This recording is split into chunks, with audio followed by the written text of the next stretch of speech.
This is Jordan Grace, and you're listening to the Social Suplex Podcast Network. BWB, this is One Nation Radio. You better get it right. Rich Latta, James Boyd came to give them life. The Blackest Wrestling Podcast has come to kick all ass and drop it 6 feet if they kicking trash. Word, let me welcome y'all to something different. And if you dig it, man, you should let some friends listen. We be getting it in, this on the regular dude. Ravish and flow, but this shit rude. See, James don't rap, so I had to break it down. The whole network, man, we coming for the crown. Raps in the columns, I keep them both covered. Making the beats too, so the listeners can bump it. Hit us with the rating, yeah, I'm saying it's a 5. Before you hit it, talk, bob your head side to side. It's One Nation Radio, and this is the beginning. It's Rich, and I'm here with James. It's time to listen to One Nation. We got to unleash the power of the pyramid. This is Mike Sempervive from WrestlingObserver.com. Check me out on Wrestling Observer Live every day. And also check out your boys, Rich and James, on One Nation Radio. This is Kenny Omega. We're listening to One Nation Radio. Check it out, guys. These guys know what's up. Big Kenny Omega fans, that's all that counts to me. Goodbye and good night. Thanks. Mustard! Hey, folks. Welcome to this week's edition of One Nation Radio. I'm James Boyd. Here we have Rich Latta. What's going on, y'all? Not much, man. Just reveling in the comedy that is Drake losing again on a weekend that belongs to Kendrick Lamar, kind of. And, you know, how do we keep ending up here? Time is a flat circle. Yeah, it definitely seems like every time we come outside. This is very bad. Yeah, we picked a good week to have a guest host. With us, we have Sue Williams of Voice of Wrestling. What's going on, Sue? What is up, y'all? Glad to be here. Glad to be on this Kendrick victory lap again. It's like a NASCAR track. He just keeps driving around, smacking him in the back of the head. Yes. Yeah, man. Glad to have Sue on the show. Long time coming, and been a fan of his work for a long time. Was fortunate to meet him during the pandemic in person, which was pretty cool. Jumped the line together at Double or Nothing 2021. But yeah, man, like he's got a really cool project we're going to talk about later in the show that I've kind of taken notice of because I'm a sucker for things like these, and I think more people should definitely be reading about it and talking about it with his Williams Watches WrestleMania project. We'll get into that later and all that, but Suit, a little bit, about you. Tell folks how you got into wrestling and your background in basically doing this shit. Yeah, man. So I started watching wrestling summer of 2008. I actually wrote about this for Voices of Wrestling, one of my first columns for them. I was staying up late to watch this show on Spike TV called Pros versus Joes. So it came on at like 10 o'clock Central Time. And so my bedtime at the time, because I was in like 5th or 6th grade, one of them. My bedtime was like 9:30, so I was staying close to the TV, and I was looking for the channel, and I found it where Pros vs. Joes came on, and on that channel was wrestling. It was TNA, and it was I remember the match. It was AJ Styles and Christian Cage versus Team 3D, and I saw AJ do this dive over the top rope, and I'm like, ooh, I'm interested in this. And then I saw the end of the match, which was like, I think it was Frank Trigg, that MMA fighter that looked like Kurt Angle. Uh-huh. He got involved and he hit like AJ Styles with a kendo stick or something and cost him the match. And it's like, man, what's going on here?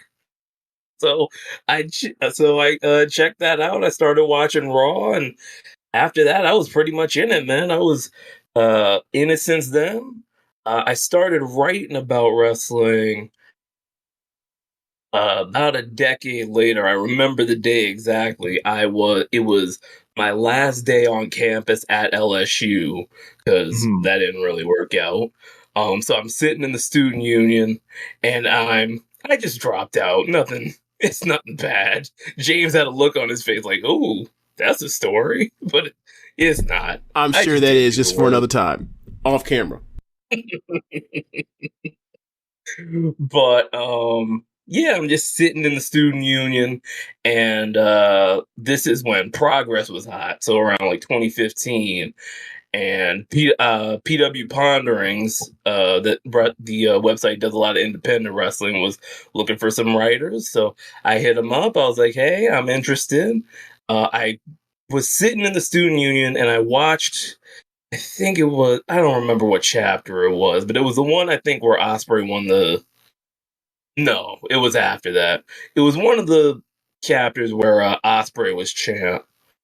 And so I just wrote a review in the student union, sent it in, and they liked it. And I was the Progress dude for a little while. And after that, I came on Voices of Wrestling during their Super Juniors coverage. And it was off to the races since then, man. I've been doing this thing ever since. And I feel like I'm getting better at it. Feel like I've really rounded into form, and now I'm writing for F4W. I'm doing their collision stuff every week. I was lucky to have a week off this week because of the pay-per-view, so that's nice. But yeah, since then I feel like I've been doing real good stuff lately, and now I got my own blog, suitwilliams.com. I bought the domain, so now I don't have to put the WordPress in it. But yeah, suitwilliams.com.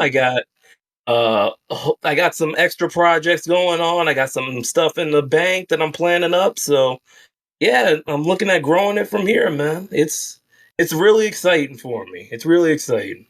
That's what's up, man. And that kind of flies in the spirit of what we been doing here on Social Suplex for a long time, between myself and Jeremy and James. It was just platforms come and go, and ultimately is good to own your own kind of make your own movement kind of and it's cool to work with different places like Voices of Wrestling. Shout out to them, we're good friends with those guys, and F4W, know some people over there and all that, but ultimately it's you throw your name on something, that's how people going to find you. Your work's going to travel and all that. And, you being a young guy coming up in this, and I think, one of the best, guys going, in this content stuff and, stuff with the wrestling, and covering it in an honest way that is, hilarious. And at the same time, just keeping it real at the same time.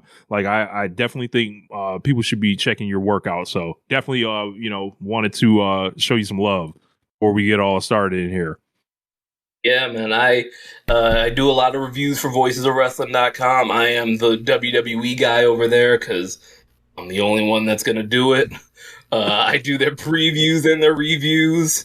I do AEW stuff as well. I just did the preview and the review for Full Gear, so you can check that out at VOW. That's high up on the page. I do a lot of New Japan stuff as well for them. So yeah, I'm all over VOW, man. Yeah, man. So so something else we're gonna talk about. We're gonna talk about this GNX album. Kendrick Lamar this weekend came out on Friday. I think it was noon, and then all of a sudden it was yeah, Kendrick Lamar's album was out, and I was like, what album? What are you talking about? And then clicked on it.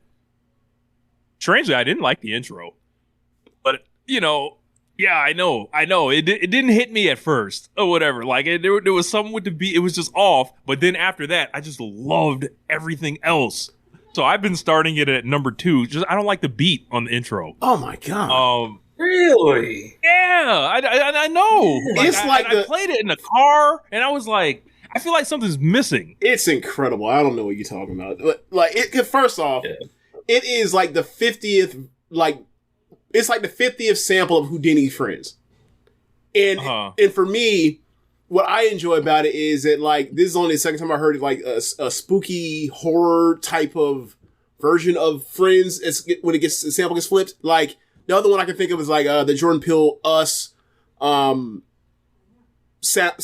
thing that flip, right? That was used for that movie with Kahlua and also with your girl. But anyway, it's spooky, it's haunting. I thought it was well produced, and it was for something so minimal. You get this haunting feeling, and I thought he rapped his ass off in it, and I thought he did this. It's almost like a paper. He's really good at just the these songs that he's just rapping and goes, and he has a point that he's making throughout the whole thing, and he raps the way he starts it and the way he ends it, he wraps up. It's like, it's just so well done. And then honestly, for me, like 2 and 3, I'm kind of like, those are the ones that are my skips. But everything else on that album, like after going through it, you know, I think I've heard it 4 times now in different I heard it with, you know, some little ear pods. I've heard it like in a car. I've heard it in different sections. Like I like to get, you know, because sometimes mastering doesn't punch out in certain things. Some things get missed. But listening to them in like quality headphones, it was incredible. Listening to car was incredible. Like TV off, just tough. But so what do you think of it? Initial like quick thoughts before we go through a little bit. Phenomenal album. The 2 scariest words in music are Kendrick dropped. Like, it is truly a moment when Kendrick Lamar steps out. Like, I had seen the little preview clip on Twitter. Mm-hmm. I was like, oh, look out, Kendrick got something coming. And then I did some work. I just did some stuff on the computer. And then I look back and they're saying the album dropped. I'm like, you mean the album dropped? I was just here. When? Right. He just dropped it. So I drop what I'm doing and I'm listening to this thing and it's like, man, this thing goes crazy. Man at the Garden, the 4th one, that one's insane. I love that one. Reincarnated, TV off. Yeah. I can't believe y'all didn't mention him just completely no-selling Drake and doing Heart Part 6 anyway. Well, we were going to get to it. We were going to go track by track or in a bit and whatever. And that was going to be a part. And also, I got another thing about the Heart when we get to it. But, man. Yeah, I definitely loved, Squabble Up. And, like, yeah. I was really taken off because, like, for him doing that, I like the music sample. I didn't see that coming. At first, I was like, I thought he ruined the song at first. Like, and I was like, hold on. Yeah, and I was like, no. Because you thought it was going to sound like lame. Yes. I get you. Because, like, I've heard that sample kind of used, like, before, and it's never really hit like that. But what he does, he lets it run once and then, like, just kind of uses it to filter it and all that, and then he's just, like, going. And I'm like, yes, this shit is hard. Yeah, you were getting, like, flashbacks to, like, late 90s, like, Diddy production. In the hit, yeah. I was like, you're like, oh my god, is he about to go shiny suit on us? Right. But then, from there, everything. In retrospect, hold on, Rich. Hold on. In retrospect, were those suits shiny, or was that baby oil? Do we need to go back in time and figure out that? I'll let you tell it. Okay. Anyway, back to your point. Sorry. Hey Now, bro, when the music starts coming in about like a minute 45 into Hey Now, like beyond like I was already out of it. It feels like, and I know this makes no sense. It feels like the aliens are rising out of the ground and like telling me to dance and fight on command. Like, I started hearing this stuff and I was like, what the, cause it felt like it was some like Africa Bambaataa, but slowed down a little bit, mixed with like LA music from the 80s or whatever that like they turned into like some hard shit. And then he throws the Starships on Bankhead part in there. Yeah, that was dope. When he said since he spaceships on Rosecrans, spaceships, yeah. I fucking lost it. And I was like, that's the thing with Kendrick is like, even in the skits he's talking about Jeezy albums or whatever else, like, he, and doing the on Element top doing what was it? The Juvenile stuff, right? From Ha, right? Like, he is such a fan of rap outside of where he came from. And I think it's really cool that like it's clearly influenced him. And like I think that's the reason why I think this album or mixtape or whatever you want to call this, I think we got to get to it at one point. They're saying this is a mixtape. Now, I didn't get that vibe at all, but exactly. Now, what I will say is this, because they're like, this is a teaser for his real album that's going to drop later. Or these are like the throwaways. Well, okay.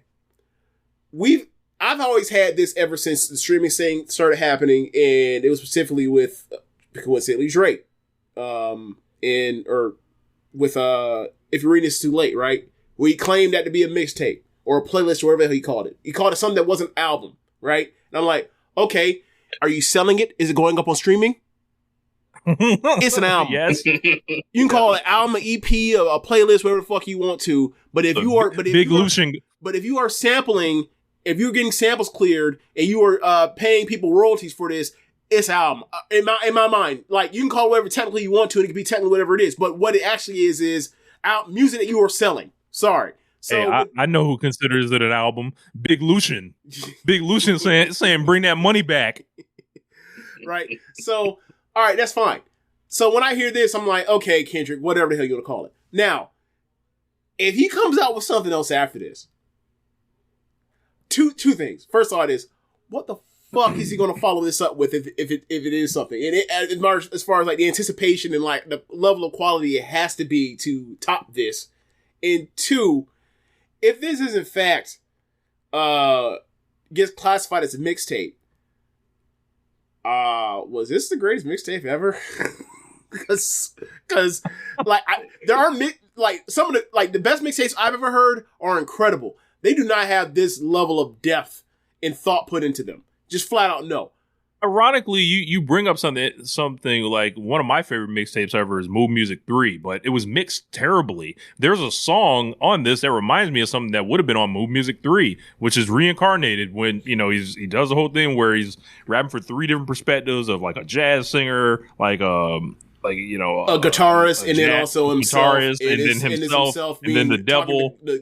Talking to a god as he's actually the god as the devil. Yeah. No, and I'm like, this sounds like three sides to a story or something. Yeah, it's a very cool concept.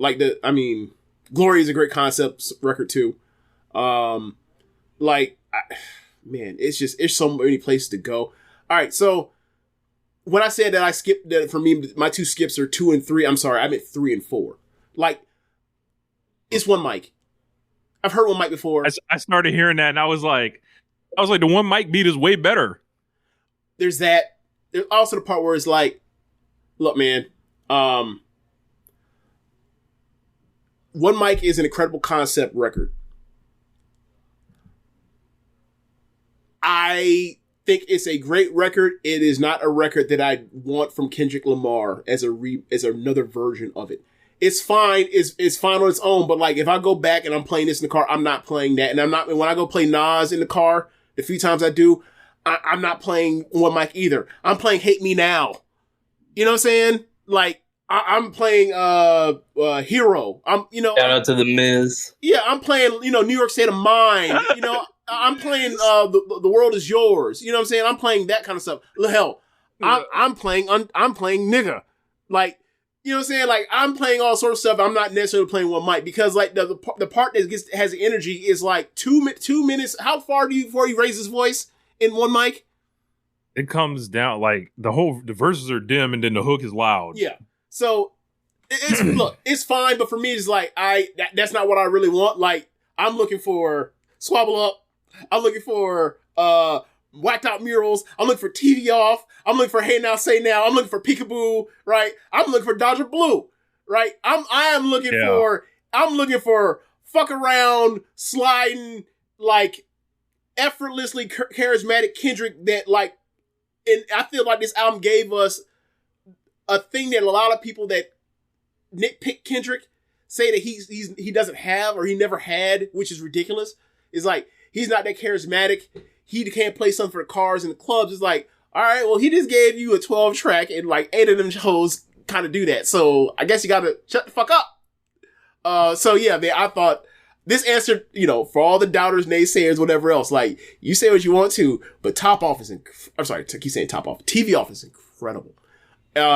So yeah, I think this answered a lot of questions or doubts or whatever you had for his legacy. You think he'd be lacking it. Like, I remember, I think I said this in a thread, or I said this to Marcus, one of our friends, because he's OVO Marcus at this point. You guys call it what it is. He's OVO Marcus.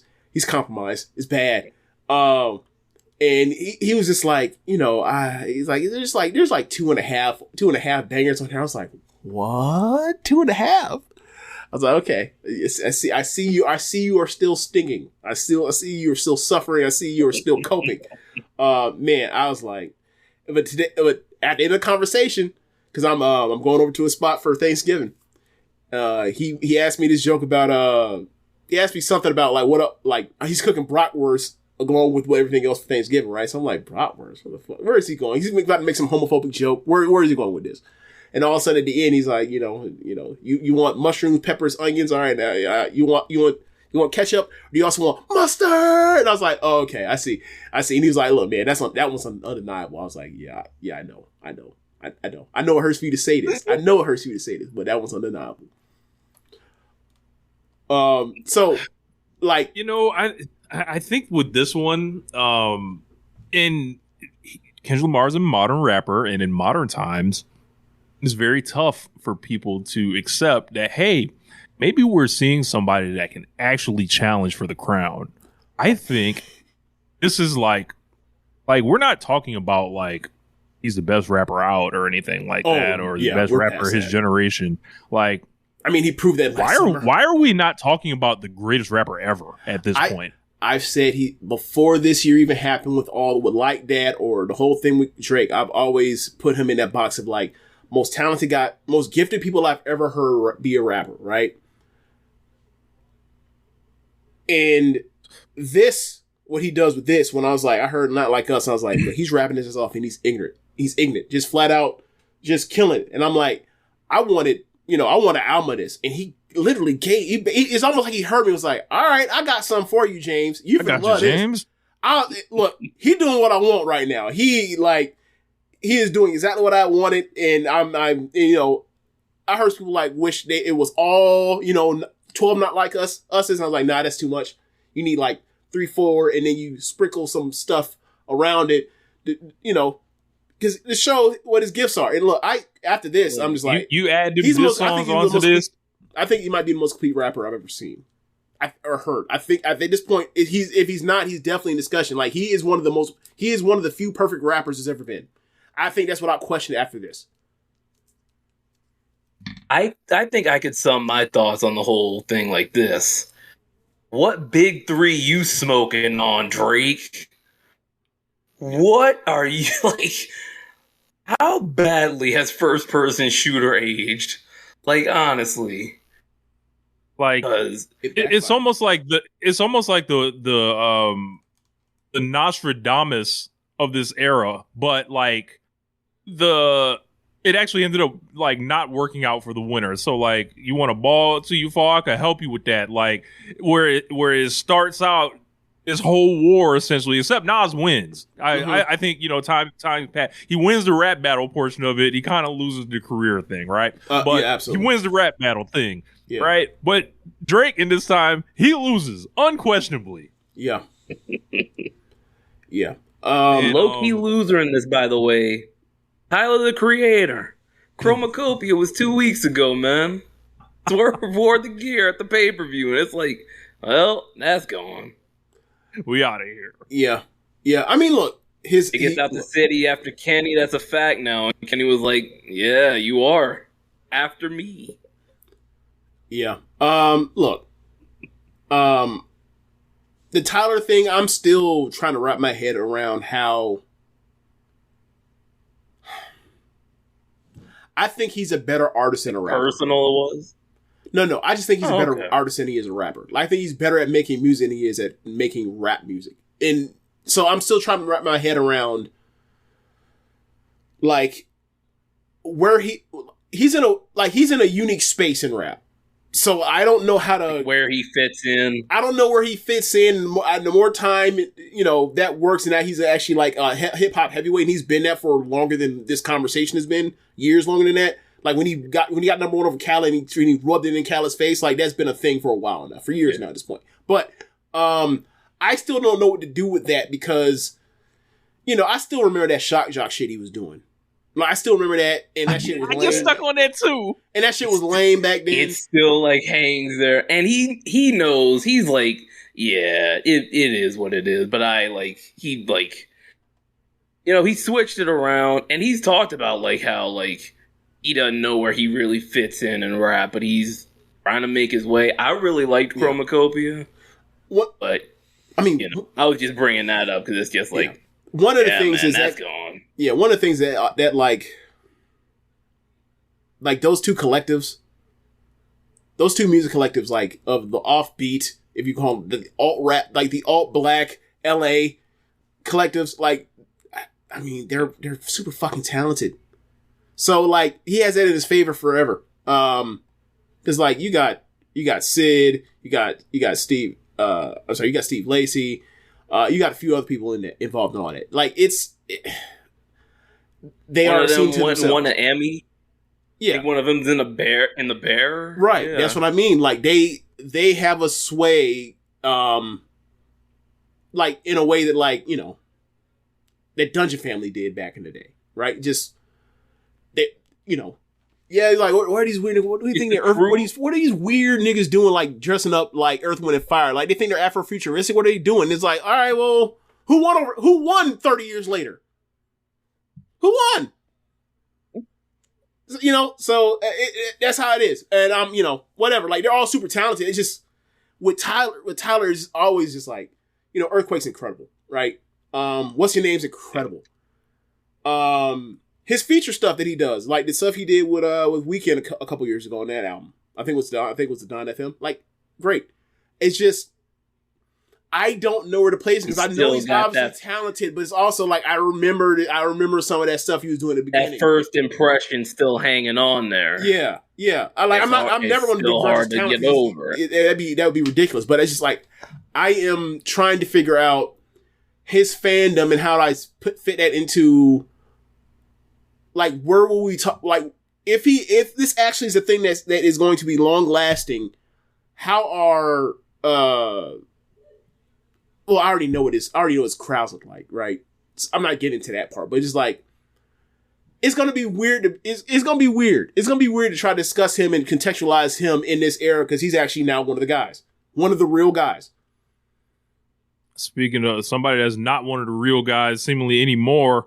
We can loop this thing back around to Drake. Before we get to Drake. All right, so I wanted to say about the Heart 6. So I did not know this. Y'all may have already known this and be like, duh, James. Okay. I'm going through the samples. I'm going through the Rap Genius or whatever else. Because, back in the day, it was like you got to go to All Music. If you didn't buy an album, you had to go to All Music or whatever else, or certain places where you can find it and look at the track listings to see, like, if you're a nerd like me, be like, who produced what? If you can't just tell by the sound of this record who produced what, you see if Just Blaze did it, you got to go through these names and be like, all right, I see okay, this is this person's real government name. Let's see if these production names, if these names on these credits match like certain producers' names I know, right? So I'm looking for T. Mosley, I'm looking for J. Smith, I'm looking for K. West, I'm looking for P. Williams and C. Hugo, stuff like that. I'm looking for J. Dupree, So now we just got Wiki, we got Rap Genius. I'm going to Rap Genius and be like, all right, where's this sample from? It sounds so familiar to the heart. Bro, it sounds like the same shit from EPMD back in the day. I haven't dug it like that deep. It sounds like a slow down version of that of EPMD. What you saying? I mean, it's a sample, like it's a sample from 74 that's been sampled a million times. It's a staple. Yeah. But yes, it's the same sample. It just flipped different. Okay. So yeah, it is. The flip of it is the flip from SWB from Use Your Heart from their 97 album. And SUV is like, or SWV, you go back and you're like, they were underrated as an R&B group as far as their influence on stuff. Because like people keep coming back and sampling Rain on Me and obviously Weak and Chris Brown did the flip of the Human Nature that they did right there. So I go look at the credits or whatever else, and we talking about Drake and we talking about Kendrick or whatever else. Do you know who produced Use Your Heart for SWV? Is it the Jack Antonoff dude that he got a ton of co-production all over this thing? He's a executive producer, and I got to eat some crow on that, but I'll get to that in a second. But do you want to guess who produced? But it's not Jack Antonoff. No, I mean, well, he is on it because he helped add to that as an executive producer. But the person that flipped the original back in '97 for SWV. Pharrell? Yes, the Neptune's rich. Yes.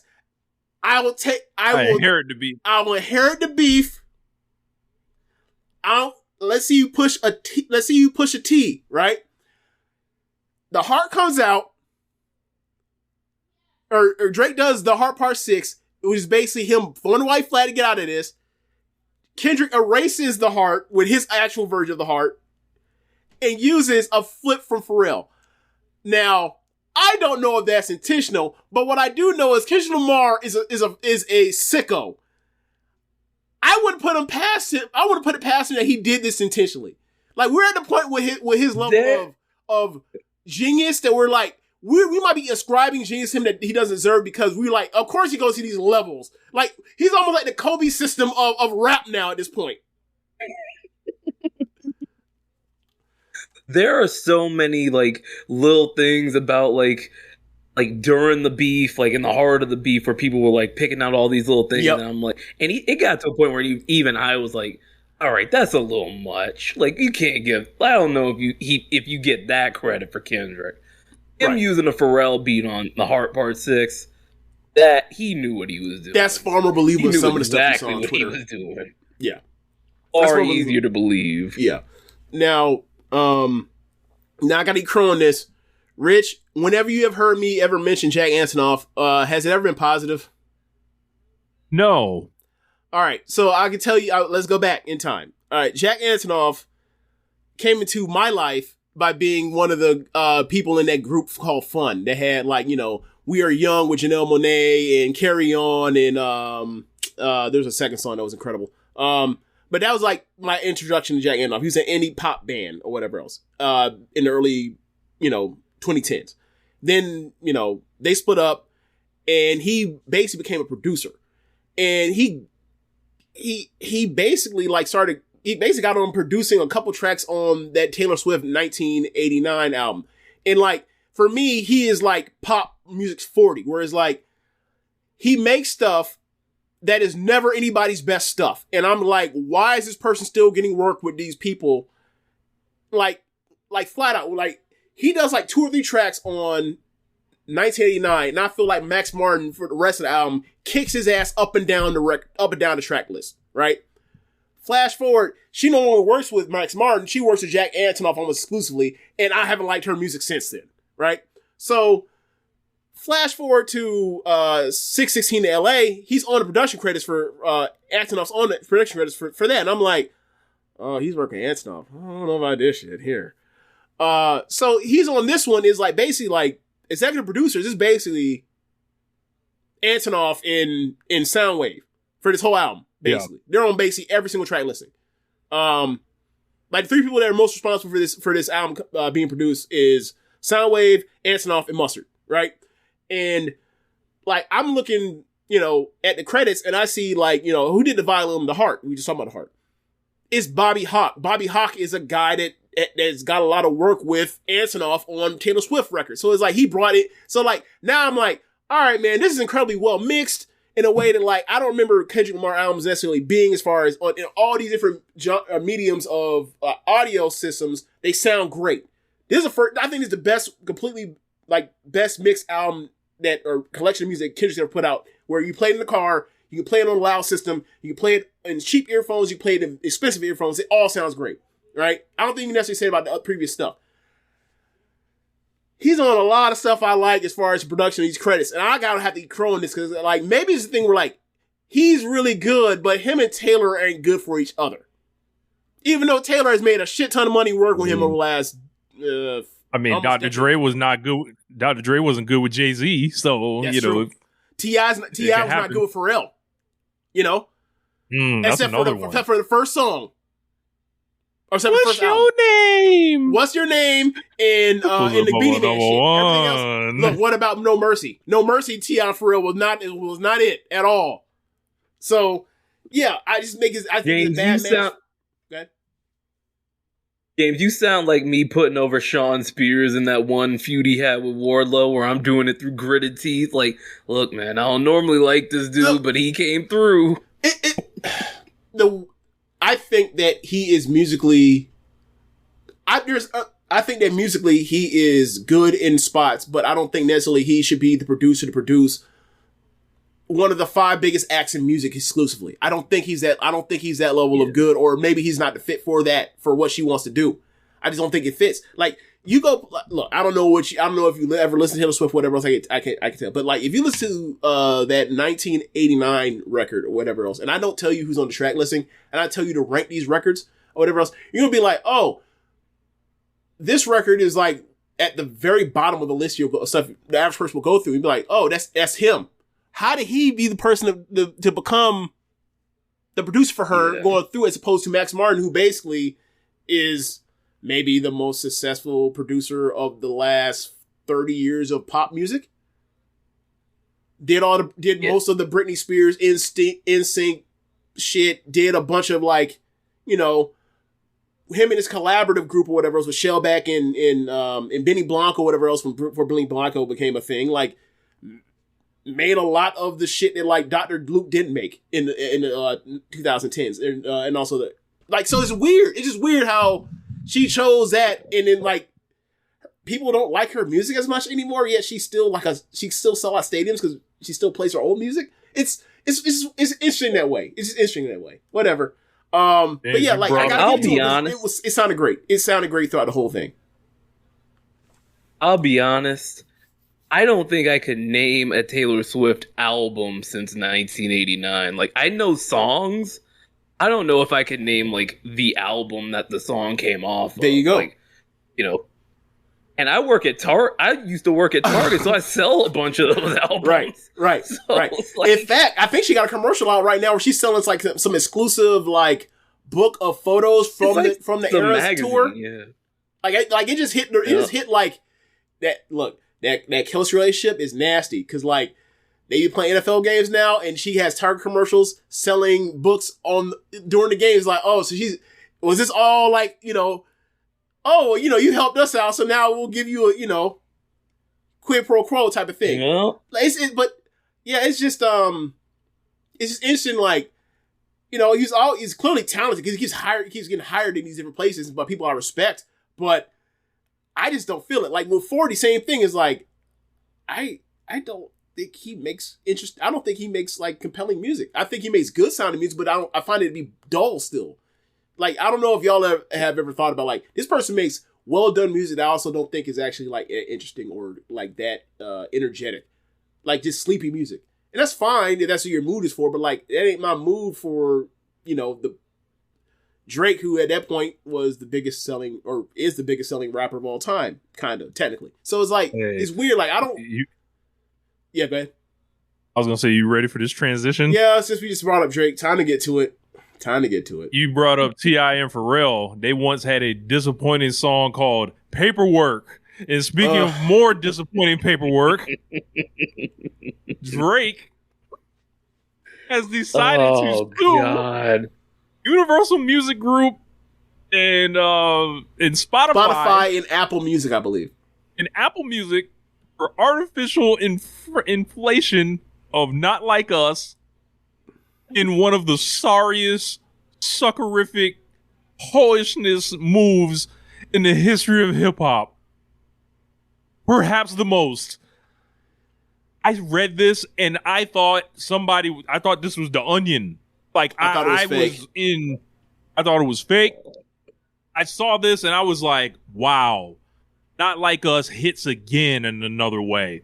This guy just re-legitimizes what the song is about again, not understanding the culture of that he's stepping in or whatever, and he's deciding to take this from the microphone booth to the courtroom.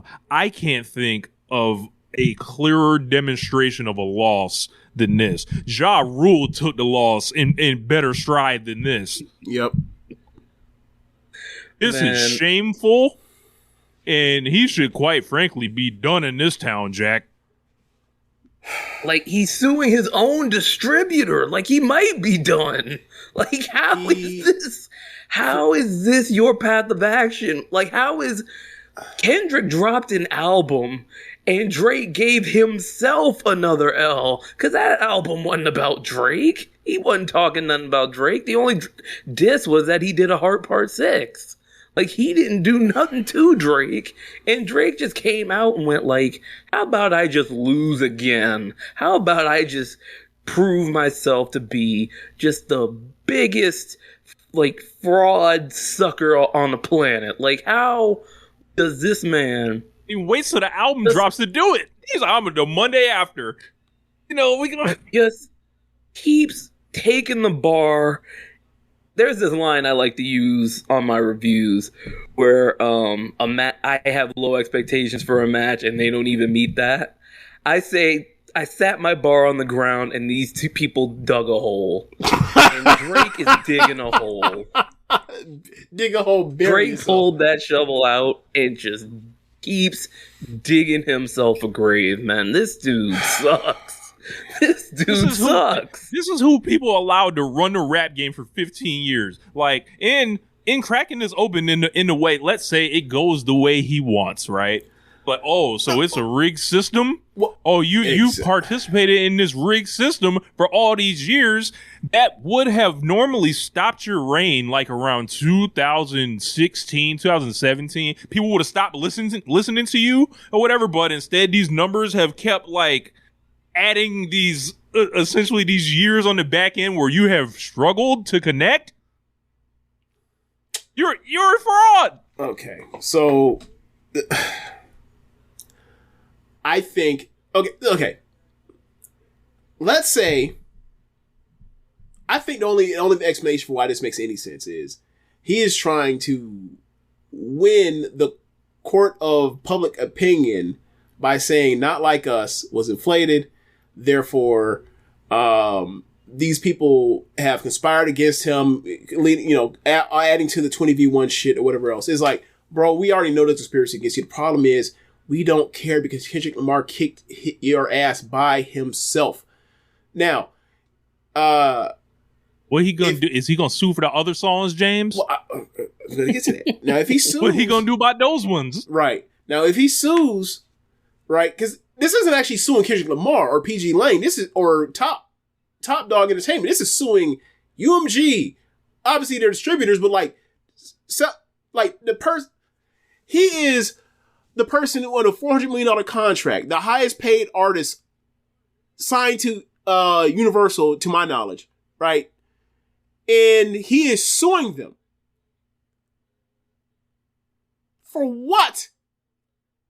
Like, you win money and then what happens? Nothing? You still lost to Kendrick Lamar? Two, you still a sucker? We still love the music? Like, let's say, right. Let's say, they settle or whatever else. He can claim, like Thug did. Like, yeah, I got out, I won. Even it's like, bro, you're on you're on probation for 30 years. You ain't win a damn thing. You played guilty. You took a plea. That's not winning. Anyway, you say you won, you got some monetary fee, is like, bro, that's not only gonna work with people that's already on your side. The people that are not your stands or people that even dislike you, or the people that are, like you and like Kendrick are like, bro, you lost. They still not gonna change their mind that like you lost. They saw the record play. They liked the record. They heard Meet the Grams. This is an alt reality. Like, this is like, hold on. Like, you think this is another fundamental misunderstanding of the culture? It's like, yo, I don't think so. Your parents cannot come to school and press charges. The whole school saw you get your ass whooped. In the fair one, you still lost. Now, hold up. This whole thing brought up a question in my mind. How is Not Like Us the one Drake's suing about? Meet the Grams. Kendrick claimed he had a whole daughter. How did he sue him for that? That's another part about this whole thing, right? Like, he's still like, he was on some stream talking about like facts and fiction or whatever, and I'm still waiting for him to produce a single shred of evidence that Dave Free is the father of one of Kendrick Lamar's kids that he claims. I'm still waiting for him to produce any type of factual evidence that he was putting his hands on Whitney too. That ain't came up. But he keeps talking about facts and fiction, whatever. It's like, bro, you played these same fairy tale games too. He was better at it, and you're upset about it. But the only thing I can think of is like, he's literally like, he's trying to get a win for for this loss he took to his super fans. And it's like, bro, this is a fake elector scheme. He is running 2020 Trump shit where it's like, bro, we know you lost. There's like, this isn't about Mike Pence not having the guts to turn over, turn this over. You lost. So what you saying is, where was Drake January 6th? So, I mean, actually, I'd be where was Drake on November 20? What's the date right now? On November 22nd when GNX came out. Like, it's really pathetic, man. It's really pathetic. And like, I thought that he went out like a sucker when he dropped the hard part, his version of Hard Part 6. And this is another low. Like, nobody who's supposed to respect this. Like, I'm not saying this some street shit or whatever else, but I'm saying like, you got in the mud with a person. He got in the mud. He won the fight. And now you're not even suing him. And the label is saying, hey, you're suing the school. Don't bring that to us. Like, the label is saying, hey, go sue him.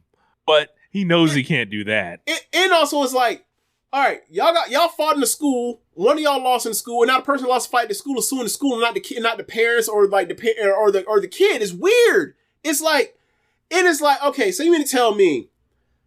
I don't get me wrong. Like me and Rich have been, in different branches of the music industry, whatever else. That payola shit is absolutely real. It's absolutely real. But the thing is, like, what he is saying is like, you're trying to call in some NCAA or 10 years ago, some NCAA violation for someone getting paid for school, and it's like, you're at C school. What the fuck are you saying? Or you're a Power 5 school. Everybody's doing this. Everybody has a bad guy. What the hell are you talking about? Hey, Nick Saban, stop! Like, stop calling the cops on Georgia. What are you doing? Yeah, it's like what's happening? Like, are you unaware that you're Alabama or you're LSU or you're Florida State or you're Florida or you're or you're Ohio State? Like, you are one of the people that absolutely has benefited from this system, and now you're suing this system because you lost a rap battle. You lost one game.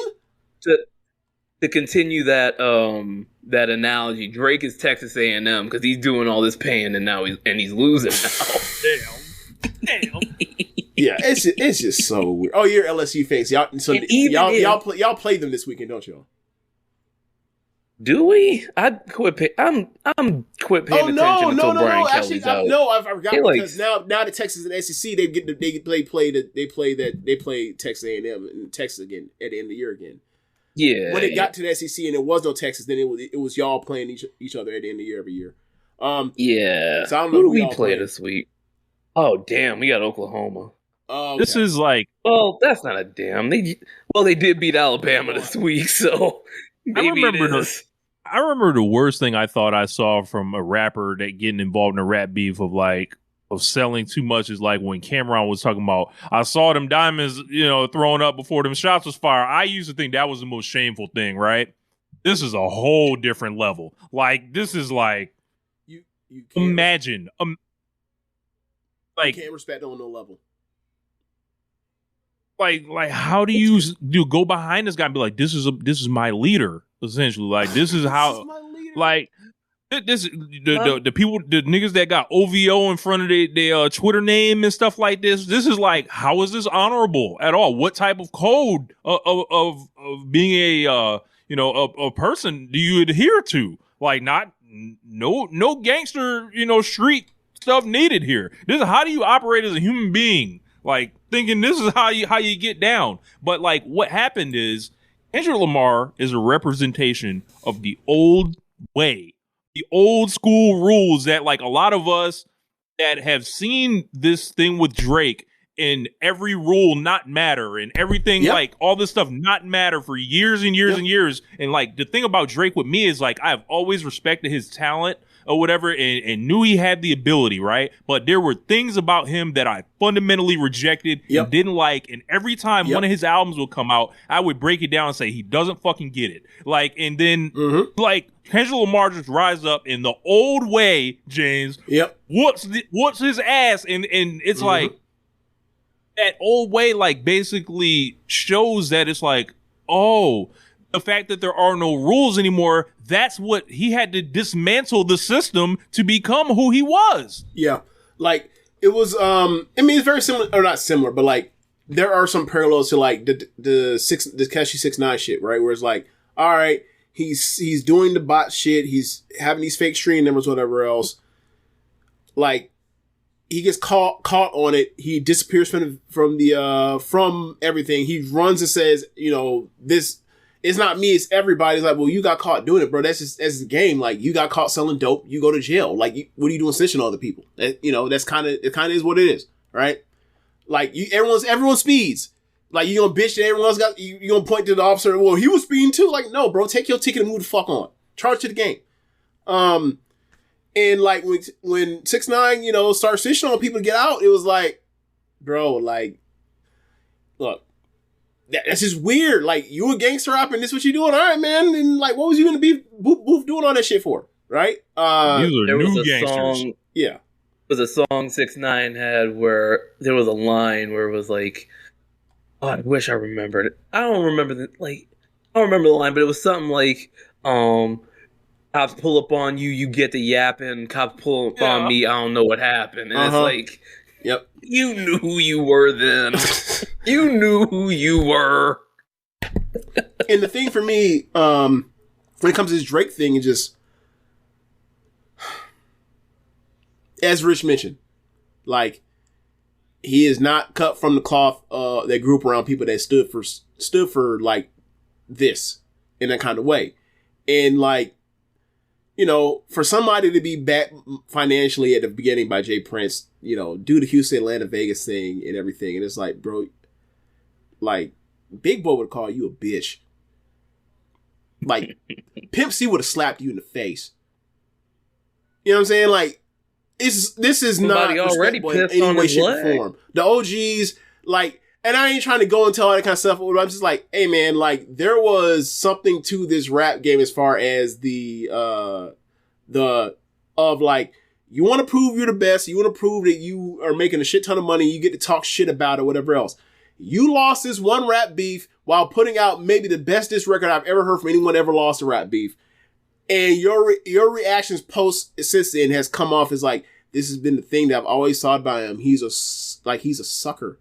Like, I understand the sensitivity thing. I'm not knocking his sensitivity or whatever else. I'm not being toxic. I'm not doing toxic masculinity. This is not by his musical content. This is by his character. He's very talented. He also is very flawed as a person, and he's always been that way. And you listen to the way he talks about women in his records, and it's like it's always been there. And I guess people are now realizing it. There's a reason why me and Rich never were like always been like, that boy's talented, but that boy's also, I can't like fully embrace him to be like, as he's saying that like, that's my guy. Like, if you're younger, I get it. If you're older, you're like, nah, we ain't never seen him like this. It's kind of like, he makes great music and that's undeniable, but there's also something about the way he moves that just seems inauthentic. And this comes off, this is typically, or this is the biggest point we have since then. And that's before we even get Emperor into, has no clothes. This is before we get into, you know, the stuff from the last 5-6 years, as far as like, or last 5 years was like, why is he hanging around these young girls? It's weird.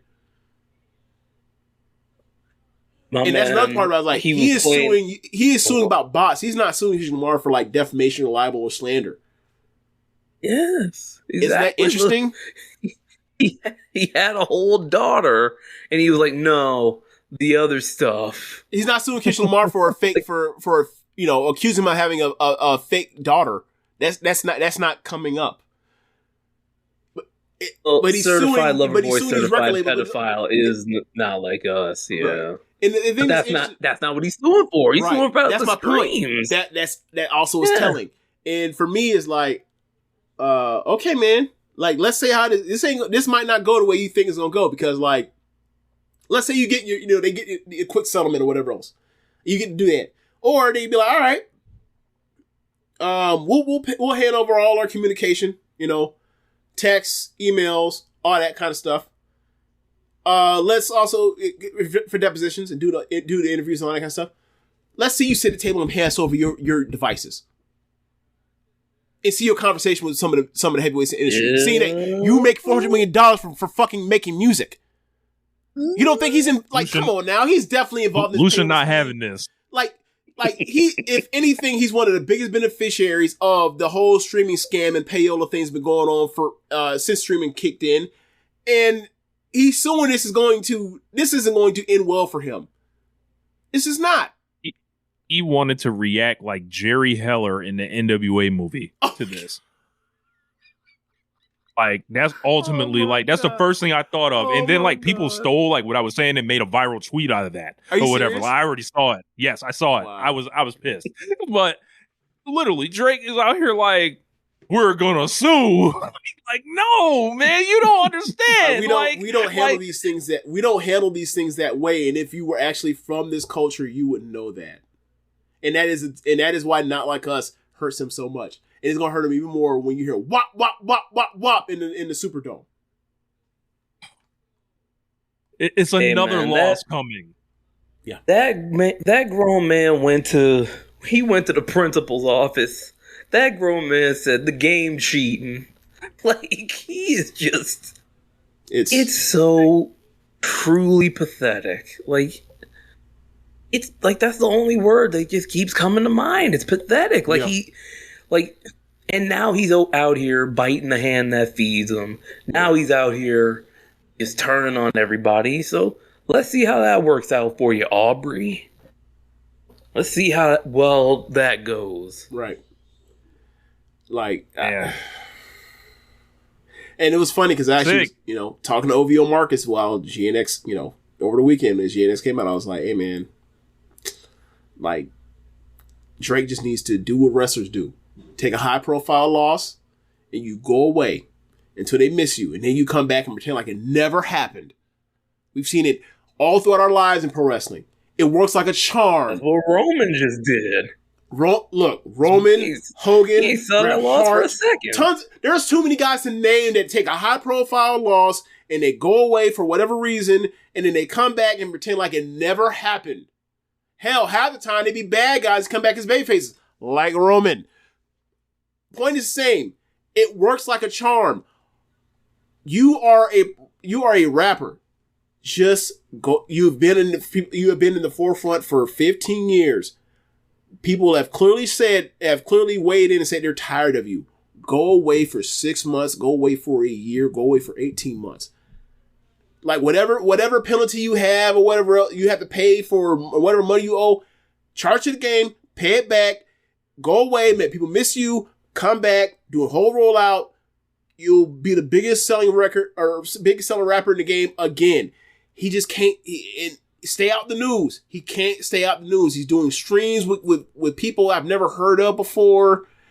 He cut his hair to get away from the braids. He cut his hair. So like, did you see the picture before he submitted the courtroom paper where he cut his hair like Michael Vick? Did you see the picture of him on the stream when he looks down and like he's clearly like his hair is like, bro, Kendrick has stressed this man the fuck out over these last 7 months.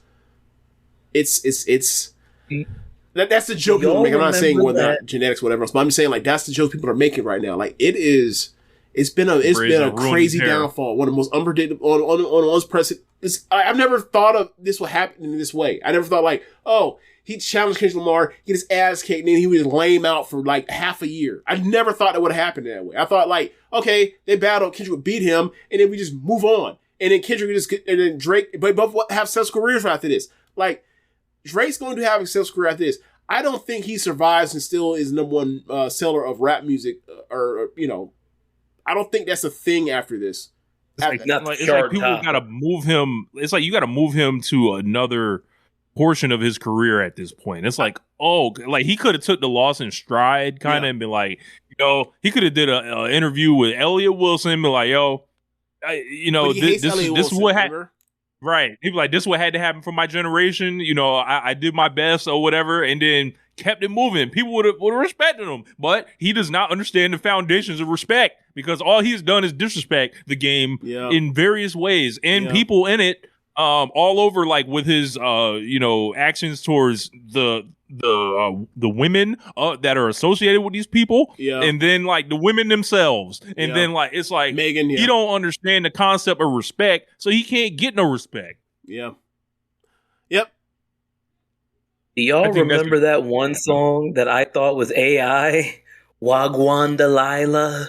Like, I thought that was I thought that was AI. I thought, all right, y'all out here lying on Drake. Now that was real. Now, apparently.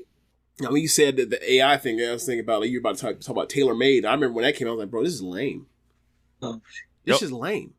Like, what are we doing here? You're using I don't Snoop even think Dogg I ever heard it. He used the song where he uses Snoop in Tupac's AI voice or whatever. He raps he like raps verses as them while not actually rapping like them, rapping like himself using their voices. It was weird, and it's funny because like Reincarnated comes out and what does Kendrick Lamar do? He just raps like Tupac because that's what makes people feel, you know, that, not the voices. It just for somebody that was like seemingly knew all the tricks to like farm money out of people, it's like he's completely lost it all of a sudden. It's weird. Like he's like lost his powers this year. Bro, Really he's like Hulk Hogan in He's like Hulk Hogan in WCW in 1995. It's like, what are you doing, bro? It's bad, man. It's like, we've seen all the tricks. You fought the monster for X number of time. You're still doing the same thing, but there's a dramatic disconnect with you're right. There's a dramatic disconnect with you and the audience, and you don't get it. But I guess that's a good place to leave it. And that is definitely getting clipped. So let's take it over to wrestling. So we've got AEW Full Gear 2024. Full Gear, one of the more well-regarded AEW shows in history, historically speaking, at least. I thought this was a very good show. What did you guys think about this show? So. I thought this was not like the upper tier AEW pay-per-views of all time, but this was a very good pay-per-view. There was a little bit of a lull in the middle, and we'll get to it, but the majority of the show that I thought was really good, and I think the last two matches did a great job of getting a dog-tired crowd, and a crowd that was kind of like uninvested, and getting them back into it. James? I thought this was a very good show. I think that the main event in the end like drives me so cold that I'm stopping it just short of saying great. But I think you go through top to bottom match per match or whatever else and everything minus until the post match of the main event. I think you probably are more times than not saying great, but at the very least, very good show.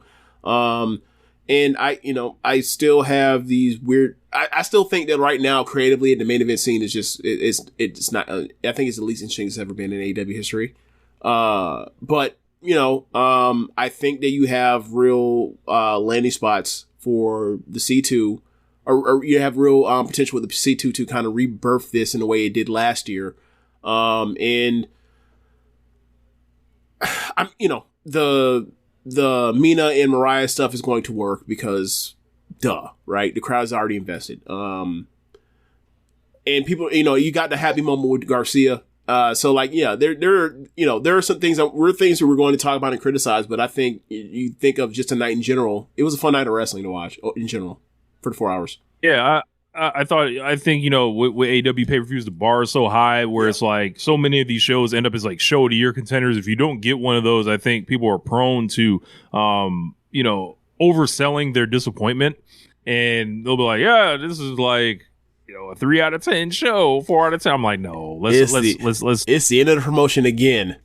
It's the end of the promotion. Yeah, one of those. So like, I could easily AEW this week. Right. I could easily slap an 8 out of 10 on this and keep it moving. Like it's like, oh, okay, yeah, it was above just good or whatever. It was like, wait, it didn't get to that super level or whatever. And that's what a lot of people did on Cage Match. It's at a 7.95 on Cage Match. Look at that. But yeah, so like, they were in New Jersey. I guess we should probably talk about Big Boom, AJ, and QT Marshall just because, like, it's kind of a big thing that happened. I found out today that Big Boom AJ worked the match with a broken foot and didn't tell anybody. And Big Boom, like as far as like what people think is going to do for the company and all that, like I'm not really too sold on the idea that it's going to be this business changing thing or whatever. It's just like I thought it was more like a local promotion that kind of helped, and they rocked the house, like it or not. Like QT was acting kind of goofy on Twitter about it today, but removing like his obvious bitterness and his desire for credit and everything, this is like, for me, it was like, oh, okay, this is nice fun on the pre-show with like something we don't really have to think about, but the crowd's really into. So that's really, I had limited thoughts on it. I think the reaction of it goes way too far, like either way. Like this isn't going to do for the business, but it's also not going to do nothing for the business. Like it's not going to help. It's not going to hurt. It was a goofy little pre-show match on the 0 hour that I saw the last few minutes of and I thought was fun, I got no strong thoughts on it.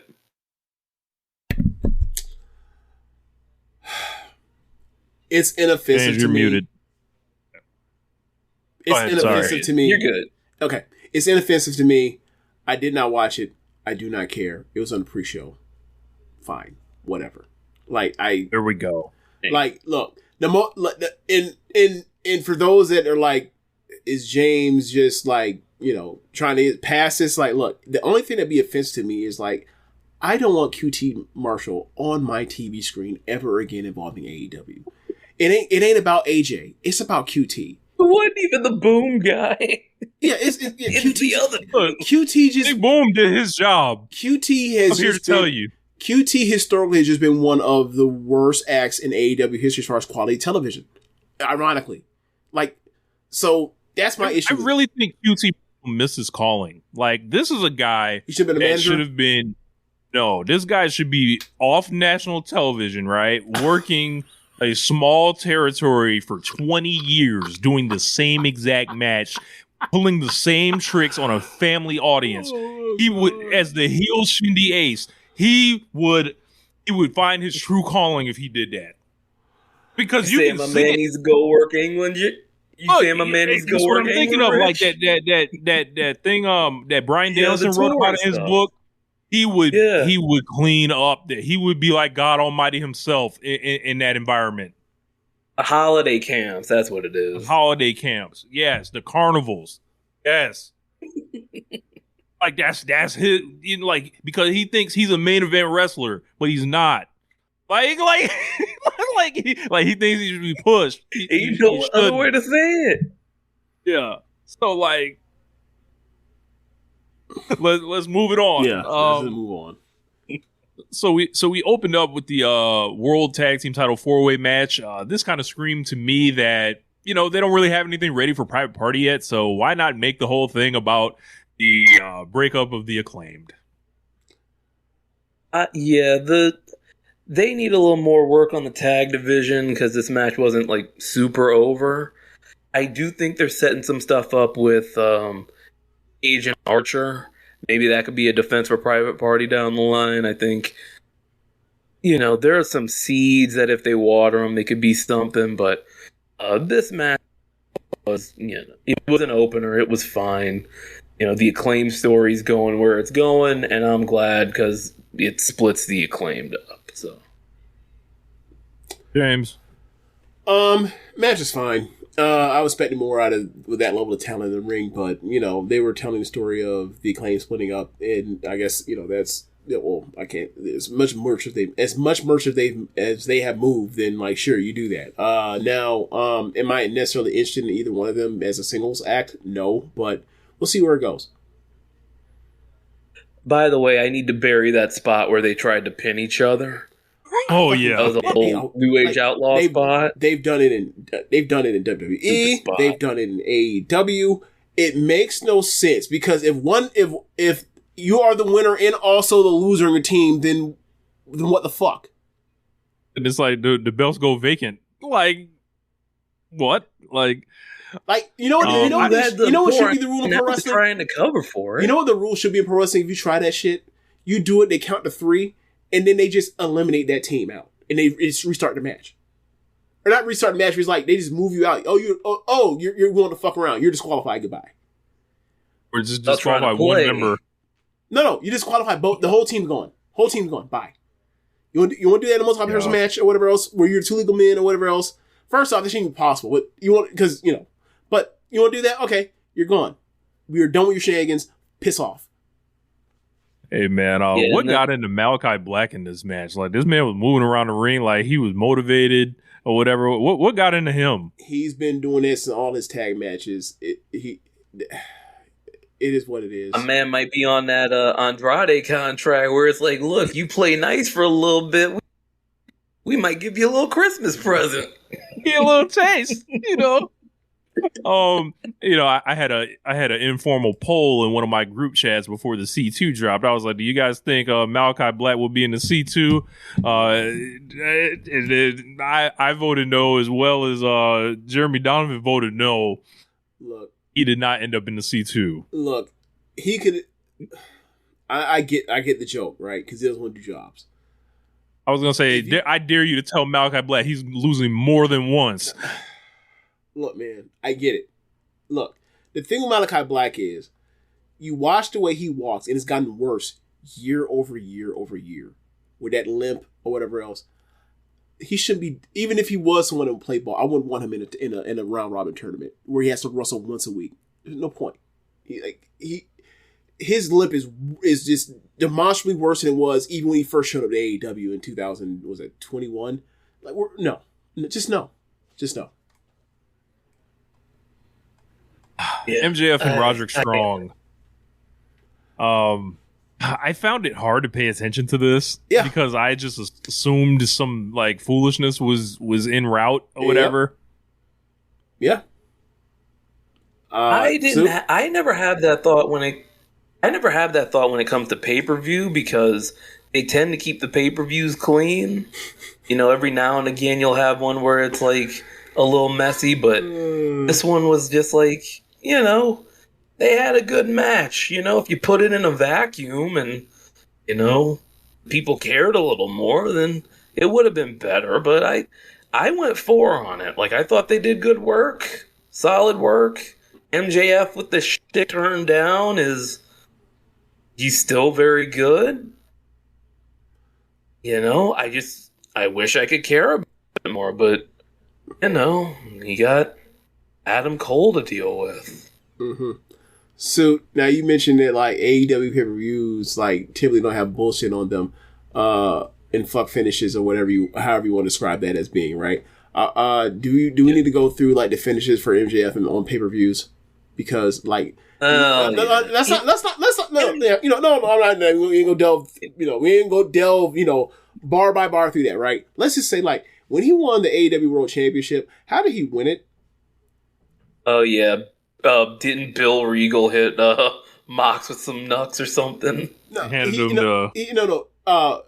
he teased like he was going to use brass knucks from Regal, and ultimately chose not to. And then Regal handed him his ring, and then he used the ring, I believe, or in reverse, one or two. Yeah, it was reverse. It was he chose not to use the ring, and then Regal handed him the brass knucks. He used the brass knucks. So like, you gotta remember, we're talking about MJF. So like, that goes out the window as far as like we're gonna be clean, pure finishes, and actually just solid grappling in a pay per view because it's AEW. Because like MJF, the whole thing with MJF is no one ever really wins an MJF match. Whether it's him winning or him losing, the whole thing is there's an object involved, or someone gets screwed over, someone gets low blown, or there's a rough bump or some bullshit in every single one, almost 90% of his pay-per-view matches. Like, I just look, the match may be good, match may be okay, it don't matter until fuckery starts happening. So I don't even, and then like this little thing where it's like, all right, the whole point of people, or the whole point of stories are trying to get you to want to see MJF versus Adam Cole. Adam Cole fails, so it's going to be Roddy, and it's like, I don't care about Roddy versus MJF. Like, yeah, Roddy's a great wrestler, and Roddy's going to get whatever he can out of MJF in his shtick, but I don't care about this match. Like, if I was in my phone. I couldn't be compelled to care about this match more than my phone. Honestly, regardless of how good that match and that's fair. I can't give you an objective vote or a grade on it because I was like, it looks like it's okay, but like I didn't care. I couldn't check in on that mentally. I just out. Yeah, and that's a fair point about MJF kind of being the exception to the rule, I guess, if we're gonna call it anything. But I don't blame y'all for not caring. Like it's not a good storyline, this MJF Cole thing. I would have just done the match and moved on. Like there is nothing I want more than these Kingdom people, these ROH Sinclair people, to just not interact with each other no more. Like I liked Ring of Honor on Sinclair. Like, I really liked it. It led me to New Japan. It led me to just opening my mind to all sorts of wrestling. That was 10 years ago, man. Y'all are the old frat dudes at the college bar. And people, and the bartenders will be like, they won't hurt you, but they'll talk to you, and you'll just be, like, really bored. Like, they'll tell you old stories about how they put a hole in the wall over there, and we fixed that hole. Just back in the day, was maneuvering, right? We put a hole in the wall. It's like, hey, yo. But yeah, I just cannot. No, not like that. I just do not. It's not even the Kingdom. It's just MJF has stink on him in a way that like he ain't been washed off properly. He's not even on TV that much. Like, you know, he's here and there just on, like for 5 seconds or for like 30 seconds time for video clips, and he's gone. And I'm just like, he comes out for this match. I'm not having a match on TV at all. Not even being on. I think was he even on like in person on Dynamite or Collision? Maybe he was on one time, nope. Like between the pay-per-view cycle in his pay-per-view cycle. He wasn't. He like because Adam Cole came back after. Yeah. What was it? The Garcia match? MJF came back for Garcia. Yeah. And then Cole came back at Wrestle Dream. Yeah. So, and then after that, MJF was like, I'm not showing up to the building until one of you get this match. He hasn't even been live in a building yet. Right. So we're at that point where it's like, he's not really even a factor on television. He came back and he's in, you know, the tri-state area, you know, home regional guy, and like the crowd died off. Like the match was still got cheers coming out, but like it did die during the match. Like they didn't care during the bell. Name brings up a good point in the comments. He thought MJF and Garcia was a great reset, but then of course he goes back to the bullshit with Cole. But right. It's almost like there's nowhere else to put him. Like everybody's slotted elsewhere in AEW right now. No. It's because if he goes right back to Garcia, he has to give the win back. Can't be having that. Apparently not. Well, there was that story where it was like he was gonna put Garcia over, but Garcia hadn't signed his contract yet. Word. I don't know if that's just him, but okay. He's re-signed his contract. He's TNT champion. Are we going to go straight to that? Or are we going to do more Adam Cole for a few more months? I mean, he should. Are we going to quote unquote wait? Are we going to wait for this Adam or this MJF Daniel Garcia feud in 2025? That will never happen. I wonder. Yeah. Anyway, I'm not waiting on. Yeah, similar situation where like, you know, Britt and Willow, where it's like, okay, Britt's back, Willow's back. Are we gonna get this match on Dynamite this week? No. Oh, okay. Mm-hmm. And that's all I guess. You don't do job, you don't job. Whatever. I don't care. But it's just like, as far as MJF, that's annoying. But the thing for me is like, bro, you aren't even on TV. People to miss you or people to like be sick of you, but you're already back. And it's like, it's almost like Charlotte when she came back the last time, where it's like, you were gone for a while and you came, and after being gone for a while, you came back and people like don't miss you. And this happens to some wrestlers where it's like when Charlotte comes back in the Rumble this year. Oh yeah. She gonna get a pop, and then like it's gonna be time. By the time we get through to WrestleMania, people will be like, "Man, I'm tired of her already."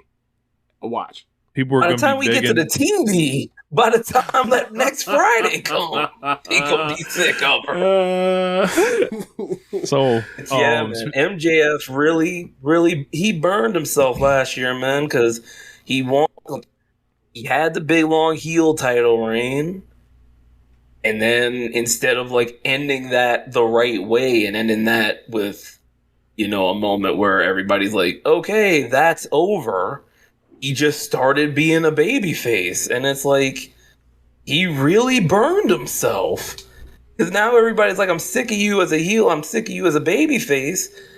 This is like, ooh boy, you're inching into Sammy Guevara territory. Well, both of them, but it's like, like, he's not all the way there. Like, he ain't going to ROH on True TV whenever that comes. He gets paid too much to be on ROH, brother. Unless he's going to feud with Jericho again for the Nueve. I wouldn't hold my breath on that. But you brought up Charlotte. Her all-time greatest rival, or one of them, was in the next match, Mercedes Moné versus Chris Statlander for the TBS match, and a very, very fine outing. Here, You're underselling this that. was like, what's great. up? You're underselling that match is great. Yeah, like you know, there were whispers around Mercedes, whatever, and you know, we came on here on this show and talked about her television output not being up to par. Yeah, and it was she was due for a great match, and you know, this felt like, oh, she's a ring general that like lays out awesome matches and awesome finishes to go with them, because that finishing sequence, that was like straight out of like some of the best stuff she's ever done. Mercedes needs a tall white girl to work with. Reset her. Just to hit that reset button. That's what she needs. And she got one in Statlander. Brought the feeling back for her? Yeah. She restored the feeling? Yeah, man. She restored the feeling with Mercedes, man. This was great. There was the tribute to Eddie, which she always does, but I did like the little twist on it. Because she was working on she did the Three Amigos, and then she went up for the frog splash, and Statlander got the knees up. After that, Mercedes started going after the knee, and then she hit the frog splash to Statlander's legs, like Eddie did to Dean Malenko at Starrcade 97. And I just remember that spot, and I'm like, all right, that's a different way of tributing Eddie, because you got to do that, but if you're going to do a different spot. And she did a different spot. And I was like, all right, good. I'll talk about Eddie later. But, yeah, the finish was fantastic. They built Statlander up so well towards the end. And then that finish where she's going for a finish and Mercedes just clawing at her knee and then biting at her leg before, hitting her on the ropes and rolling her up. I thought, great finish. Smart finish. I won't go any further on the biting Statlander thigh part, but we'll move on. James, what were your thoughts on the match? I'm looking at the chat, and they're calling, they're saying she's a milk merchant, and I'm just like, well, she's also a Joshi merchant too. If you want to go into that, she got legs. She has a particular. She has Either she wrestles a sturdy, strong white woman, or she wrestles a Japanese woman, and that's her road to success. But no, man, in seriousness, look, it's a great match, and we talked about this in the preview. It's look, man, this shit, the TV is stunk. They completely just nuked whatever they were doing with Statlander to make this, to give her this opponent or whatever else, seemingly. The match better deliver. It delivered because it's Mercedes and it's Statlander, and it was great. And just that's the thing that I think is always dangerous about Mercedes. Regardless of her level of TV, whether it's actually compelling or most of the time is not compelling. The thing is, it's a big match. You get her to the ring, and she will her match will always save her. Or tends to save her, and that's dangerous when you're in the women's division. It just is. I just wish it wasn't like that, but she was like that in WWE too. So there's another example, the Bianca match WrestleMania. We talked about that last week, where it's That feud had nothing going for it until the bell rang. And similar situation here. Like, I do not give a flying fuck about the abuse that the giant Camille is taking, or giantess is taking from Mercedes. I've seen her in these matches on TV, and she does not look like a national television level wrestler. So why would I care about her having a feud with Mercedes in the future? Like, I don't care about her especially when she just got here. Right. I don't care about them doing the male version of MJF and Wardlow. I don't care. Wardlow was way better in the ring. There was a little pre-show part where she was like leaving Camille in the back, and my inner tunnel talk was activating when I was watching it, and I was like, "That's interesting," and then tried to keep it moving. And then this thing, I bring that up because this largely is a clean match. Like, this is like, all right, Mercedes Moné is just going to flat out beat her. Mm-hmm. And it's okay. Like, and I thought Chris Statlander actually needed to win the belt, because I was like, well, how much longer do you want to like keep Mercedes away from the world belt? This would be a good time to drop it to her. But they did this match in such a way where they gave Statlander a lot. She kicked out a lot of stuff, and the match was like really over. I think she actually got a lot out of this that I didn't think she would by losing. I had a thought when I was writing the preview for the match of like, where's the end game for Mercedes here? And then I had the idea of, all right, well, doing this thing with Statlander. There was this video package they ran with Statlander. I don't remember if it was Dynamite or Collision, where Statlander said, oh, all right, all my problems with Willow started when Mercedes came in. So I'm blaming Mercedes for all this, and I'm going to go for the TBS title. Do you think there's a way where we get to like a Moné, Statlander, Willow kind of three-way match, and they try to like maybe not arc it, like peak it there with Mercedes?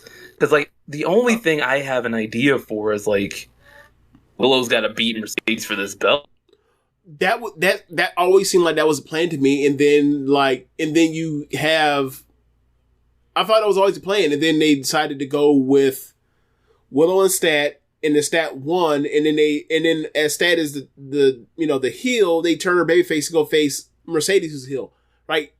So like I'm gonna say no, because like the last thing we saw Willow do was go out there and even the odds against Marina Shafir. So she's gonna be in this conglomeration in War Dogs thing, or not War Dogs, but Death Riders thing. Close enough, same difference. Angry white folk. Yeah, the angry white folk.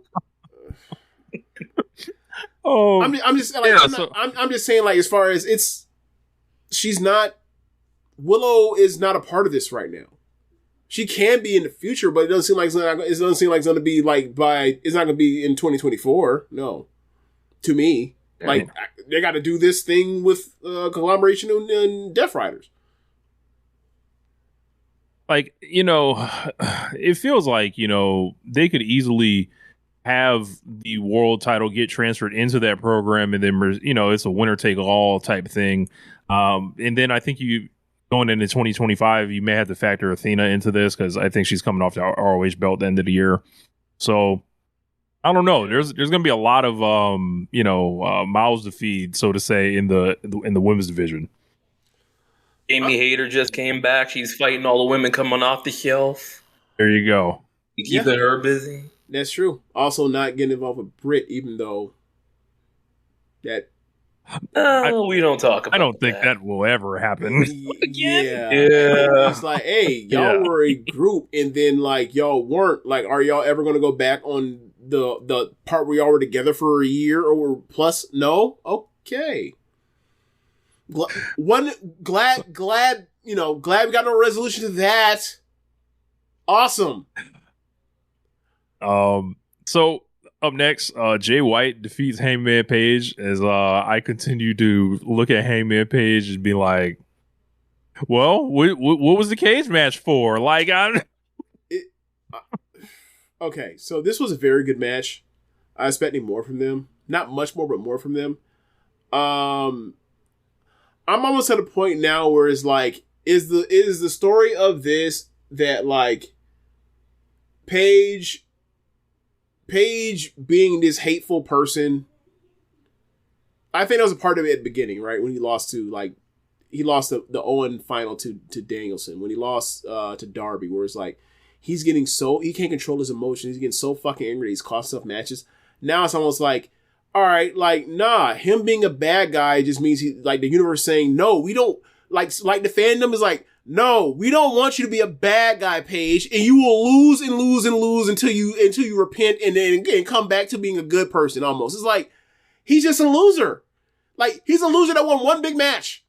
He's a loser that won one big match, and it was in a cage match, the main event of a pay-per-view, so, like, we expect him to be a main eventer, where it's like, nah, him as a bad guy is just a loser. And I don't know what changed. And a note on that. Okay. A note on that cage match. He didn't pin Swerve. He hit him with a chair and knocked him out, but he didn't pin him. Yeah, but so even in his win, he didn't, like, he beat him, but he didn't, like, win.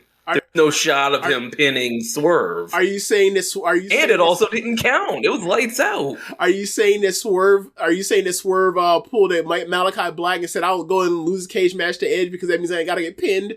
Right? You doing one of those? Are you like John Cena in a specialty match is going to lose because that's the only time he can lose because he can't get pinned? Are we doing that? Big Show throwing him through a spotlight. I remember that. Yeah, but it's just I don't think that's Swerve pulling nothing. No, I don't think so either. I was just joking. Like, but I just think metatextually, the only way to make sense of this is that, like, Paige is trying to say something about, like, what maybe he's trying to say, he's trying to make a character point about, like, where vengeance takes you, right? How far it can take you, and because outside of that. And it's like an arc, and then they'll neatly pack it up and they'll move on from this as him as a heel wearing the fire chaps. Cause like they have gone beyond passing the peak. Like, he has lost 2 pay-per-view matches in a row after winning the main event of the biggest of the, the best feud in the company's history. Like, he should have been immediately injected into the title picture, but it's Moxley is there. And it's like he's getting involved in Moxley in this 4-way thing. We'll get to that when we get to it. But it's like, this is not the best use of that dude in this way. If you want to do something with him and Jay White, then he's more popular than Jay White. I understand Jay White's a babyface, but it's like Jay White's act, as far as things he says and things he does, from when he was a heel when he first came to AEW last year to what he's doing now, there's no difference. Other than he faced Christian Cage. So he was an asshole that faced a bigger asshole so people cheer him. And now he's facing another asshole. So so people are cheering him. It's like, he's still the same dick he always was. It's just his friends that people like. Yeah. I hear the Jay White music and I still assume a fuck nigga is coming. It always has been the case. Like I said down the show like last week or whatever, 2 weeks ago. But I like their match they had last month a little bit more than this one. Okay. But it was another one. It was tough to care, especially these guys are getting buried in pre-tape hell in the build to this thing. And it was like, wow, maybe if you didn't drop the Undisputed Era lore on me on the Go Home show for 13 minutes, perhaps we could have gave this match some time to get it going. But Jay White wins. I'm confused, and then I find out why later in the night. I will agree with you too. I'll agree that I think the Wrestle Dream match was better. They missed the peak on this one by 2 or 3 minutes, I want to say. It was still really good. I had figured Jay White was going to go after Mox for the world title, and this Hangman feud was to set him up for it, because I figure this Mox run's going to go for a while. You need baby faces. I figure, all right, Jay White, he's a baby face now, I guess. So, but that doesn't work set him up. But that doesn't work. Okay, that's less compelling. You can do it fine, but that's less compelling because, one, I saw Mox beat Jay White in the C2 Well, he won 2 matches against him, but he pinned him one time, right? And then they had the 3-way for who was going to. No, he pinned him twice. Huh? He pinned him twice? Well, no. Did Jay White win the Mox match? I think Jay White won the Mox match. Jay White won the first one, and then Mox won the 3-way match. Okay, that's what it is. Sorry. So and he pinned Jay White. You're right. You're right. That's how it's a 3-way tie. That's right. Because Mox beat Swerve. Yeah, I'm just. It's just not. Y'all ain't feeling main event Switchblade? Jay White's not a main eventer. I can't say I'm not. He's never been a main eventer in any promotion that has Will Ospreay in it. He's never been that guy. Like, they may have put him in the main event and put the belt on him, but like no one that's like just a watcher of wrestling without like real, like just watching and be like, I watched that match, that guy have a match, I watched this guy have a match, and like that, he has a belt, but like, nah. And it's not even that. It's like there's also Swerve Strickland in this promotion. There's Hangman Page in this promotion.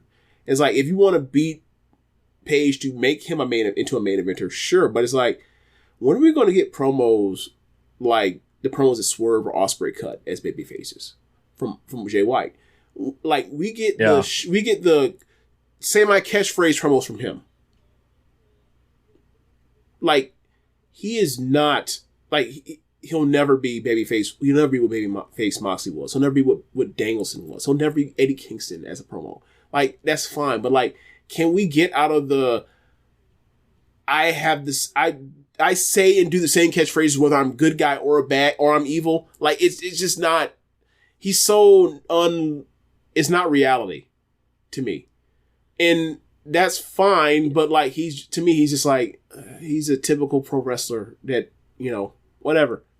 I don't. Like he's a challenger. For me, he's a challenger, not a champion. If you make him champion, I think it's a huge mistake. I don't even think he's. Oh yeah, absolutely. I don't even think. Look, I know they did it. I never thought he would win. Yeah.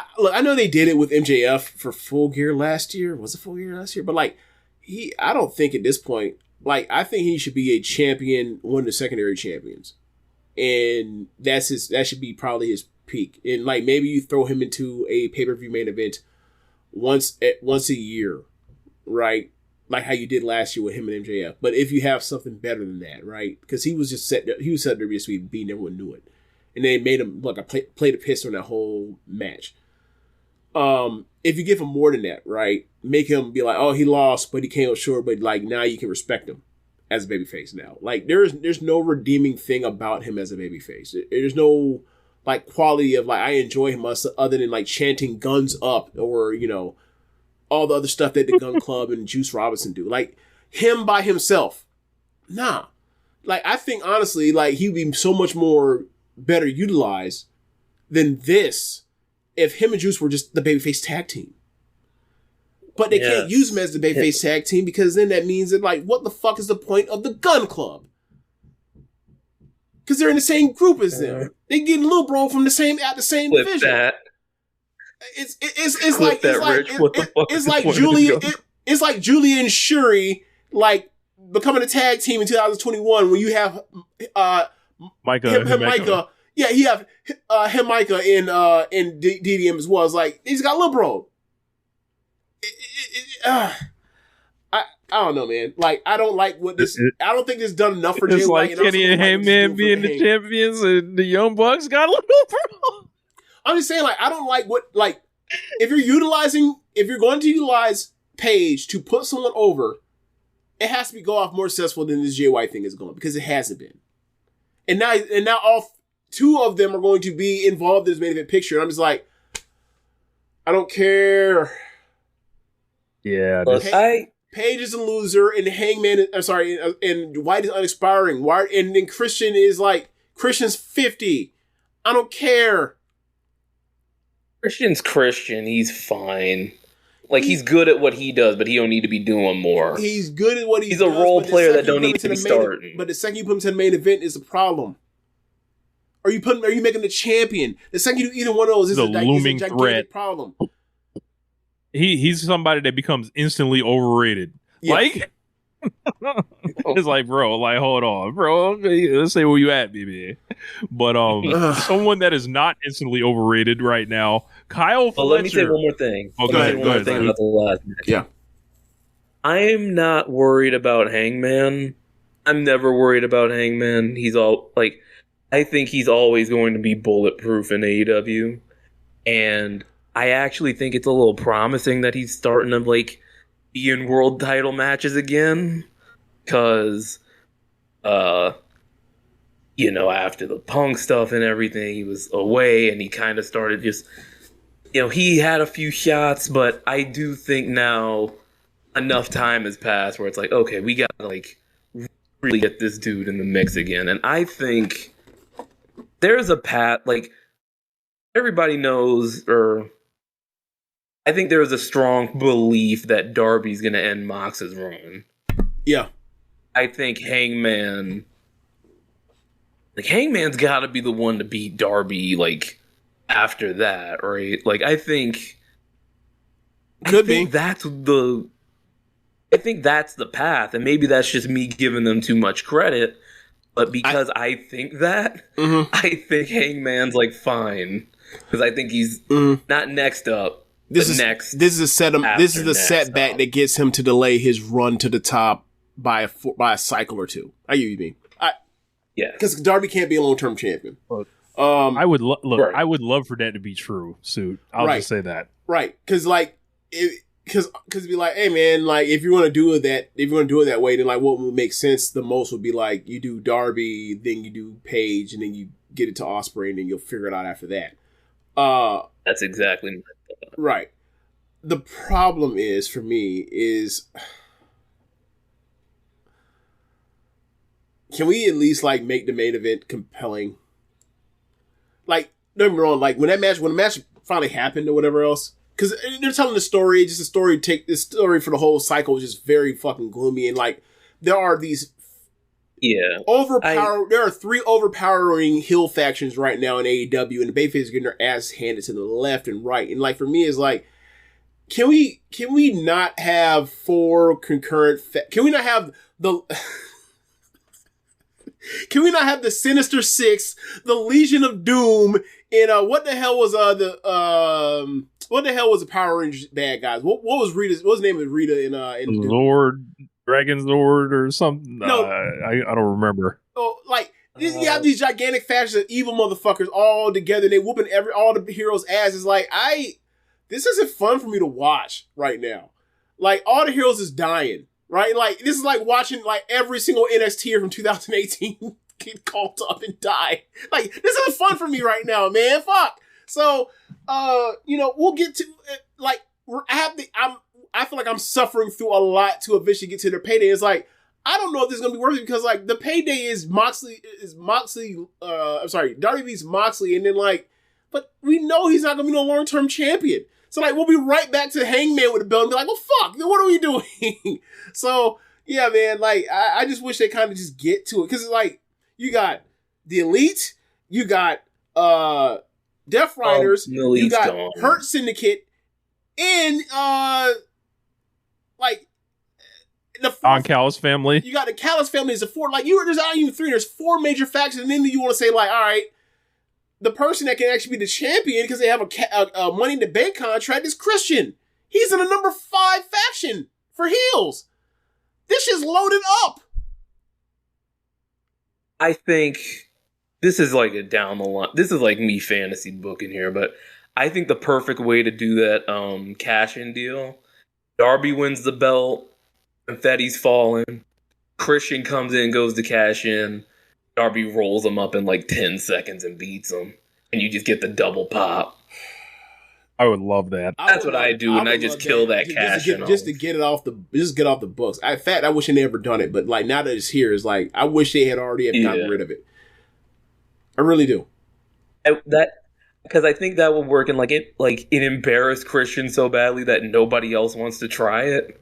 So everybody else is just I'm calling my shot on this day, instead of trying to cash in and getting punked out, getting draked out. Kyle Fletcher versus Will Ospreay, man. Finally, absolute sensational match. Finally, something that has a well executed feud well-defined characters and motivations, and then a great match. This is like the first one where it hit everything pro wrestling's supposed to be. What match is this on the card? The sixth match? This is the 5th match. It took until match 5 on a 9-match card for you then to get everything right about pro wrestling out of a whole PPV cycle. Yeah, this is great. Awesome. 5 stars. And shock of all shocks, Will Ospreay's in it. Yeah. Yeah. Kyle Fletcher's in. Once again. Yeah. Kyle Fletcher's real, man. Yeah. He's in a lot of ways for me. This echoed Konosuke Takeshita getting a big win over Kenny last year. I hope Fletcher is getting a little bit more in the aftermath than Takeshita did. I think he will, because he speaks English and he's a well-defined character. Yeah, they ripped the house down, man. Let me phrase it. He speaks English as his native tongue.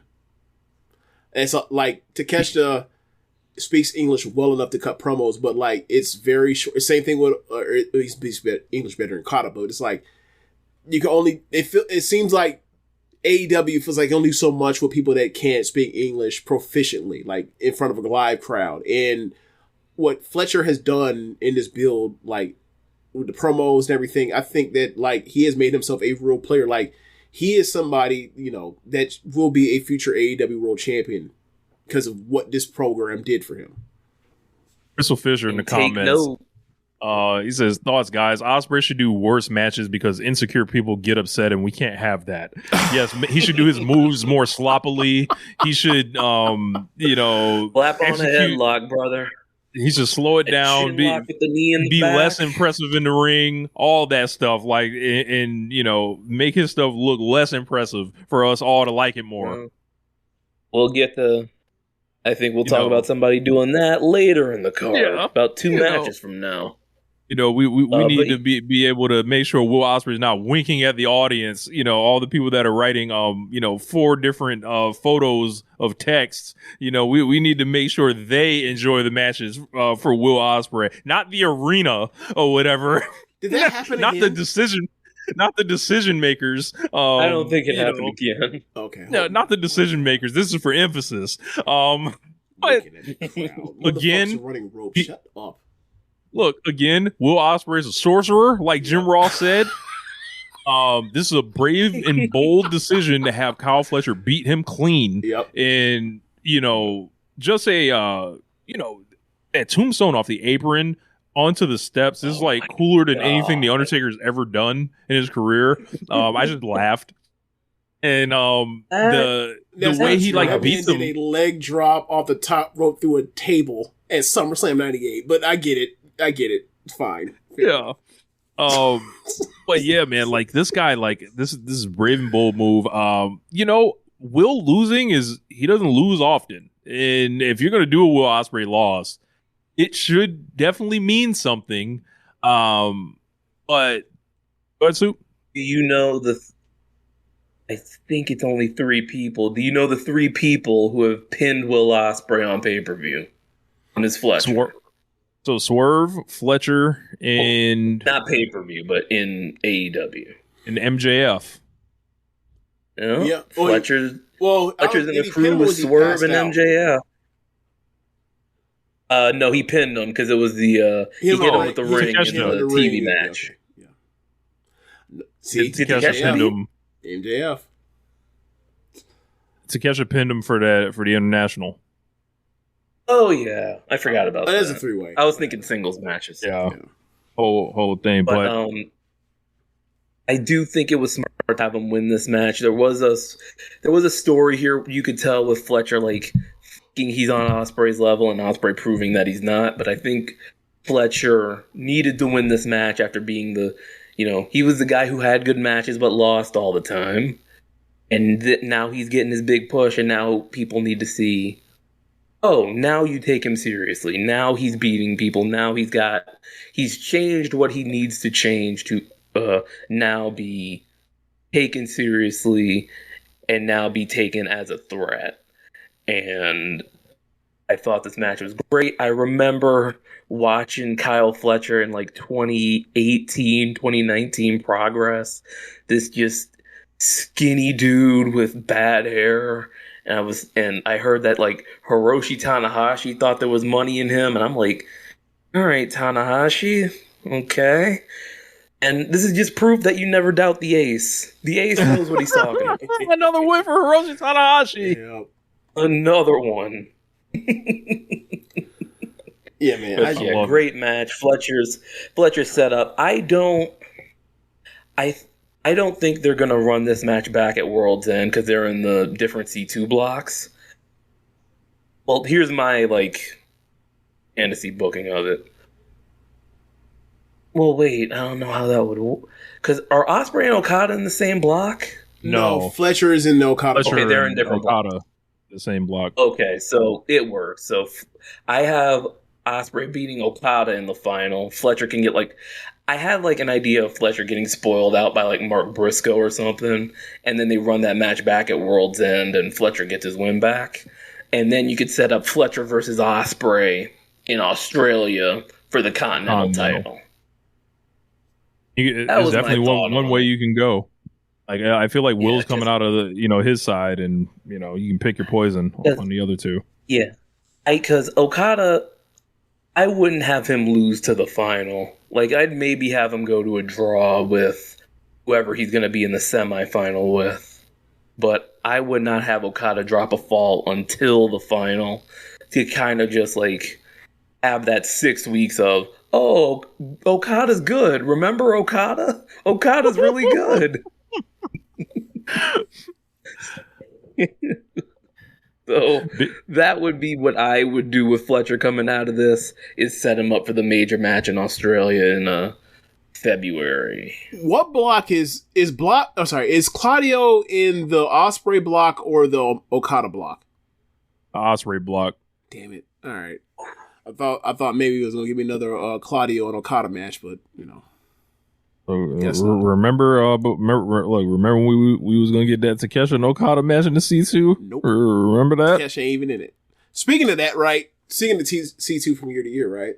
So the block final last year on one side was Danielson versus Kingston, right? Eddie, yeah. And then the other side was the throughway between Swerve, Moxley, and Jay White, right? Yes. I actually like that they did that to like show that there could be three-way ties and establish that. Yeah, I was fine with that too. So, my point is that like the 5 fucking block finalists aren't even in it this year. For continuity, that fucking stinks. We can move on. We'll get to it when we get to it, but we can move on. TNT title match. Daniel Garcia versus the Scapegoat.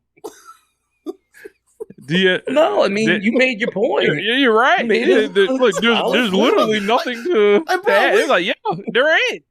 Can't argue it. Like, bro, that's the thing. Like, we talked about, like, this was a great show in a vacuum. Watch it. But it's like, the TV has been so, like, the babyface are getting their ass kicked left and right.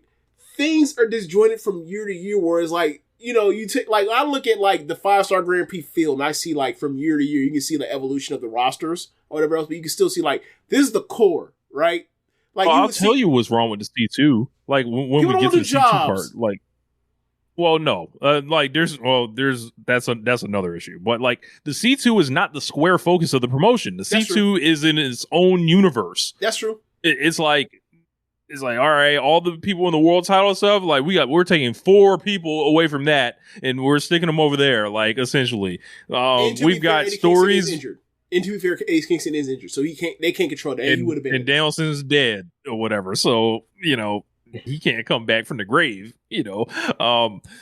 but it's like, all right, people's stories are keeping them elsewhere. It's like MJF, his stories keeping him elsewhere. Swerve and Bobby, their stories keeping them elsewhere. Brother, don't mention MJF in tournament wrestling ever. Don't in round robin tournament wrestling ever. I never want to see that. No, thank you.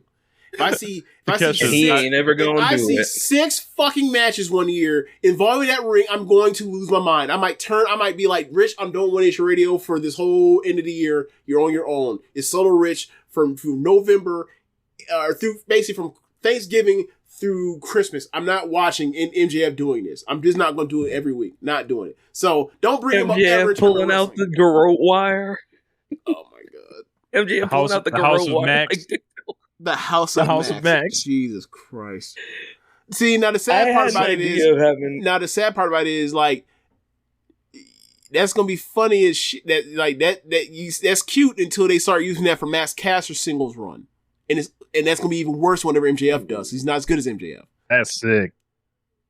That's shameful, James. That's shambolic. Daniel Garcia and Jack Perry.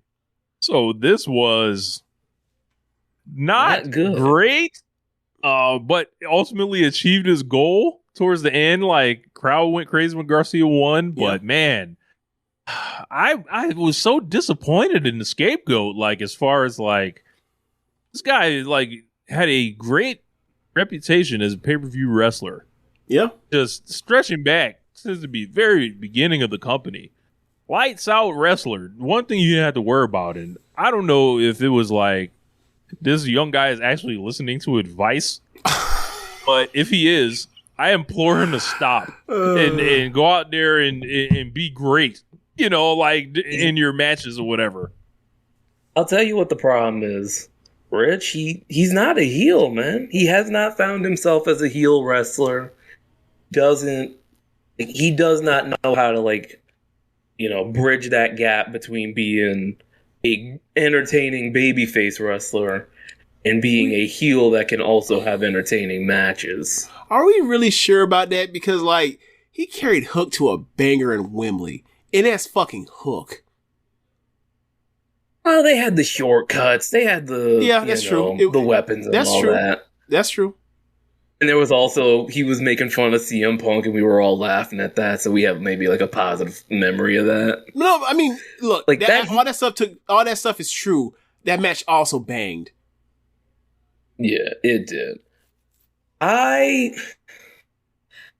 I'm still buying Jack Perry stock, because I think once he turns, he's gonna shave that beard down a little bit, and he's gonna have these women screaming like they do. That's always been my point. It's like that's always been my like they point. Do it's for like, Kento right, Miyahara. It's like, yeah, like this guy. Look, we know the women will scream for this man. We know this. Like, whenever they done with this, I saw that man fight Luchasaurus in that cage match. So it's like, he's not no punk, none of that. So it's like, all the things are there, but like, it's just like the math is off with him right now. Because I think when they brought him back as a heel to do this heel faction with the Elite, it never made sense for him to be a heel coming back. He should have been a hero, and AEW were cowards for casting themselves as such, like saying this guy's the guy you should boo. Fuck that. He cleared the cancer out of here, and they should have acted like it. But yeah, man, I just think once he turns back, he will get back to his like having good matches ways. But you know, this match was what it was, and then people didn't really care until like the end, where it was like, oh wait, Garcia's about to win this, and then he won it, and everybody was happy. So yeah, good on that part. But yeah, man, Jack's this is mid. I thought this was gonna be way better. Yep. Same. Yeah, this was a letdown. And speaking of letdowns, if you want to go to the next match. Oh man. So like I think Konosuke Takeshita versus Ricochet International Championship match. Konosuke Takeshita defeats Ricochet. I think people are being way harder on this than is deserved, because I feel like they actually did a lot of like cool and frankly spectacular things in the match. Just none of it was over. That's the only thing. Like, nobody cared. I was like, these guys are like, they're just not getting the reactions. And then I was like, I just started looking at Ricochet, and I'm just like, I'm not seeing it, man. Like, and they keep giving. We got to start having that conversation after chance, and now he's going to see too, right? He's getting chance after chance after chance, and then it's like Konosuke Takeshita is one of the 5 best wrestlers in the world this year. I'm not blaming him. Let me say this. Ricochet has had, in his time in AEW, spotlight matches with Will Ospreay, Kyle Fletcher, and Konosuke Takeshita. Were any of those matches great? They were good. But were any of them great? And if you can't have great matches with those dudes, when am I supposed to expect you to have great matches? And your whole thing is like you want to be a great match wrestler, right? You want to carry the promotion, and your rep historically has been this incredible performer. All this tells me is that in this company, he cannot be relied on to be that. This would be like, oh, we're putting Ricochet on pay-per-view, like penciled in 4.5. You cannot like ensure that that's like, that's not the expectation for him. It's not like it's too far gone. It's not 2018 or 19 anymore. And quite he frankly, needs to change something. But that is the thing. I think his problem. Look, he comes out to the ring and he has the thing we always talked about when Rey Mysterio had the bad knees. Like he's not or Shawn Michaels. It's like they came back and they're wearing baggy pants. Those baggy pants are hiding knee braces.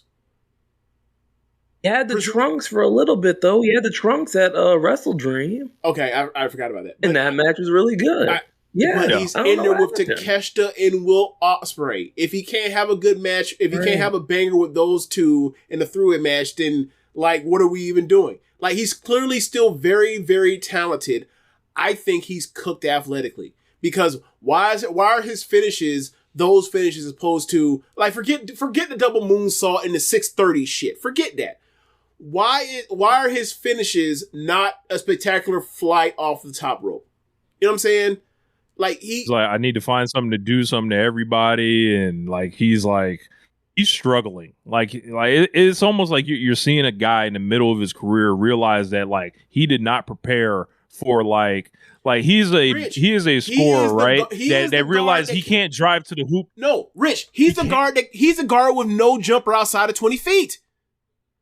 Like he is aged in dog years, and we're now looking at him and be like, "Oh my God, I didn't realize this happened." But he looks at it the same. It's like looking at 2015. It's like looking at post 2014 Dwayne Wade. It's like what happened here? Right. It's like he does not drive he does not get to the rim anymore, and he does not get separation from the defense. And then what happens? It's like you're the same player you were, except you're not open anymore. Yep. That's what it feels like with Ricochet, and like. Oh, it's like somebody needs to sit him down and have a heart-to-heart with him and be like, yo, do you know who you are as a wrestler right now? And like, you need to look yourself in the mirror and be like, I need to dig deeper into my craft, because like his initial introduction push, that died on this show or whatever. Like, this is it. Like, this is chapter 1 of Ricochet closed in this company. This was his first loss. And there's his also first a part where, like, loss. he got one of those cars from Hurt Syndicate. So it's like, they could, he's been losing matches. So it's like, hey, they can always add him to that thing. And then he, like the way he's working now actually fits more what I would imagine Ricochet would be if he was heel. Even though I'd never been like, why would we ever turn Ricochet heel? But like at this point, like he's got to explore that. Goodwill, like, and then you put him and give him something to, to give him the edge. And then eventually you'll try it as a babyface later on. Maybe. And like, I think he needs to like, think about like, how do I want to wrestle? How do I want to and start tapping into like character stuff like that. That Hurt Syndicate is a get out of jail free card for him right now. Like if they decide that. And like, don't get me wrong, like he also can be a great technical wrestler when he wants to. I've seen him versus Gargano. I've seen him versus Pete Dunne. He can wrestle his ass off in chain and mat wrestling, but it feels like the Zach match in January. Right. Like it feels like he is doing I have to wrestle a certain way because people expect this from me coming in, but I can't really do that right now. So I'm trying to find some middle ground that's not actually not is meeting expectations for what people have for, his past. And like, he's trying to tread water until the next thing. He needs to get to the next thing quick. Cause like these quality matches that aren't great, that's a problem because we still look at him as a great wrestler. And maybe that's unfair given the amount of stuff he's done to his body and the weight he's put on as well. But I remember that guy. I can't get that out of my mind. He's one of the most spectacular wrestlers I've ever seen wrestle. Like, it's like if Phoenix just all of a sudden just didn't have it anymore. You know, you're making jokes about like the spectacular guy, the spectacular explosive guy that doesn't have a jumper, and he all of a sudden reaches age and he's done. It's like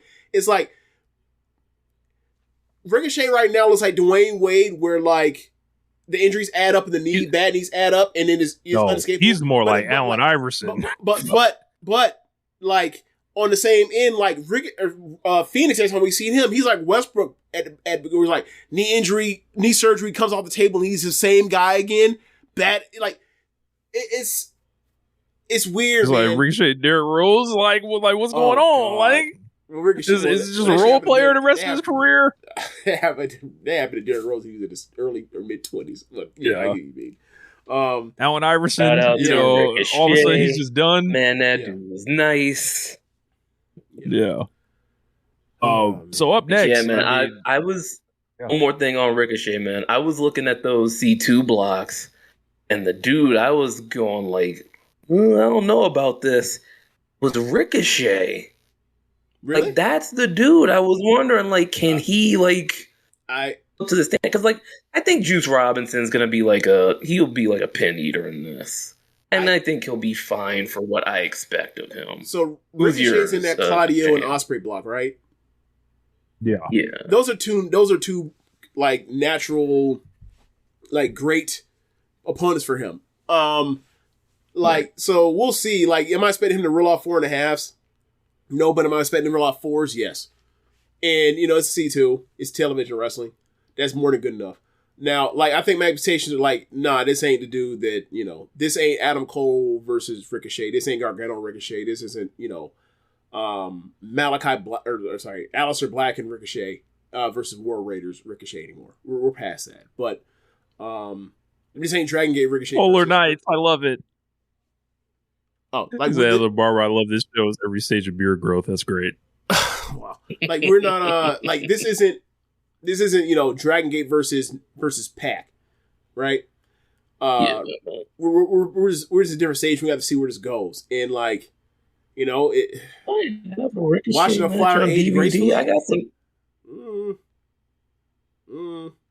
Don't seem too fun. Let me look at these Dragon Gate USA DVDs and see if I got a Ricochet match on here. Bro, do you remember that U-Hot Nation Ricochet Dragon Gate match like that literally has been scrubbed off the internet and like no one can find it anymore? Is not like, can't find it anymore? Look, I haven't looked in a very long time, but like there was a point where I could not find it, and I was like, just in awe of what this guy was doing. And obviously, it might be on the Dragon Gate network now because they started like uploading more stuff and keeping more stuff on there. So it might be on the Dragon Gate network. Ooh, I found one. All right. WrestleMania weekend 2012. Ricochet and Masato Yoshino versus Chuck Taylor and Johnny Gargano. That dude ain't coming around no more. And the Dragon Gate 6-man tradition. Did he have the hair back then? No, he was bald at this point. Okay.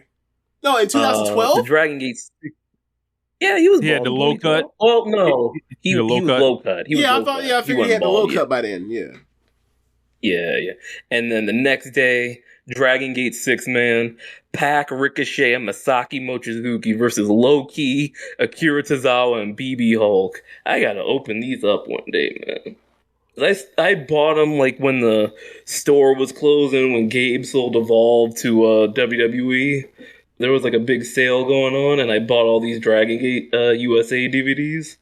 I've only watched a couple of them, but I need to watch the rest of these. Just to get a look back on what we used to have with the indies. Oh, man. People weren't dropping to their knees crying for promise ring contracts. Oh, yeah. Don't sign the deals, people. Don't sign them. Look, you telling people not to take money. Take whatever money you can get. Whatever. So up next, we have Bobby Lashley versus Swerve Strickland. As I mentioned, I was not jumping in the ring to help Swerve. I'm sorry. Like, I don't want no parts of that huge man. Pause. And then, not even with a gun. So Lashley and Swerve, like they had the unenvious position of trying to get the crowd back this late in the show, and I would say they achieved that. They did. And here's the thing, man. Here's the thing with Swerve. He's a real star, man. He's undoubtable at this point. After the Ospreay match, after that Ospreay match, Swerve is he is untouchable, man. I trust him no matter how dead a crowd is, no matter how, weak it's looking. I trust Swerve to get a crowd back. Because that Ospreay match was it was at the end of a dead Forbidden Door show. 4 hours of an AEW crowd at a New Japan show, which is what I called it. And then those two walked out. Crowd was lit up. Bell rings. Crowd's lit up. And they have one of the matches of the year. And since then, Swerve's he is unstoppable, man. From a being a star standpoint, there's no doubt in him. And he came out here with Lashley, and they used a couple shortcuts. They used the announce table. They did the barricade spot, but they had the managers at ringside getting the crowd into it. But listen, if the shortcuts work, that's the name of the game. I'm not even calling. The goal was to get Bobby over. I'm not even calling them shortcuts. Look. How else do you expect that Bobby Lashley have a match that's going to, after seeing the shit that you saw earlier in the show between Ospreay and Fletcher, they sucked the air out of the arena for the next hour, right? You look at what happened, what people had to follow. There was a reason why they did not do the Mina and Mariah match here and decide to do the angle to set it up in the future to get the crowd reinvested into it to then give you the match after, and they couldn't follow it even after that because the crowd was still they're going into the wrestle. We just saw some of the best wrestling of the year. Good luck. And as you mentioned, it's a testament to the respect that the crowd has for Swerve and for Lashley. But I don't think they're shortcuts. I think that's the only, or not the only, but I think it's a regular rules match. They're trying to put Bobby over as a force or whatever else. It's an AEW audience. He's not going to do he can't do the Brock Lesnar thing and not have people care about it. They're gonna be okay, you hit him with a bunch of suplexes, get back up, because it's AEW. People get suplexes under their neck and get up all the time. So, I thought this was a very successful match for both of them. And do you think this is the end for both of them? You think it's the end of it, no, and they move separate ways, or do they say continued or connected? I still think it's continuing because with Swerve not being in the C2 or Lashley not being in the C2, I don't think they have anywhere else to go but each other.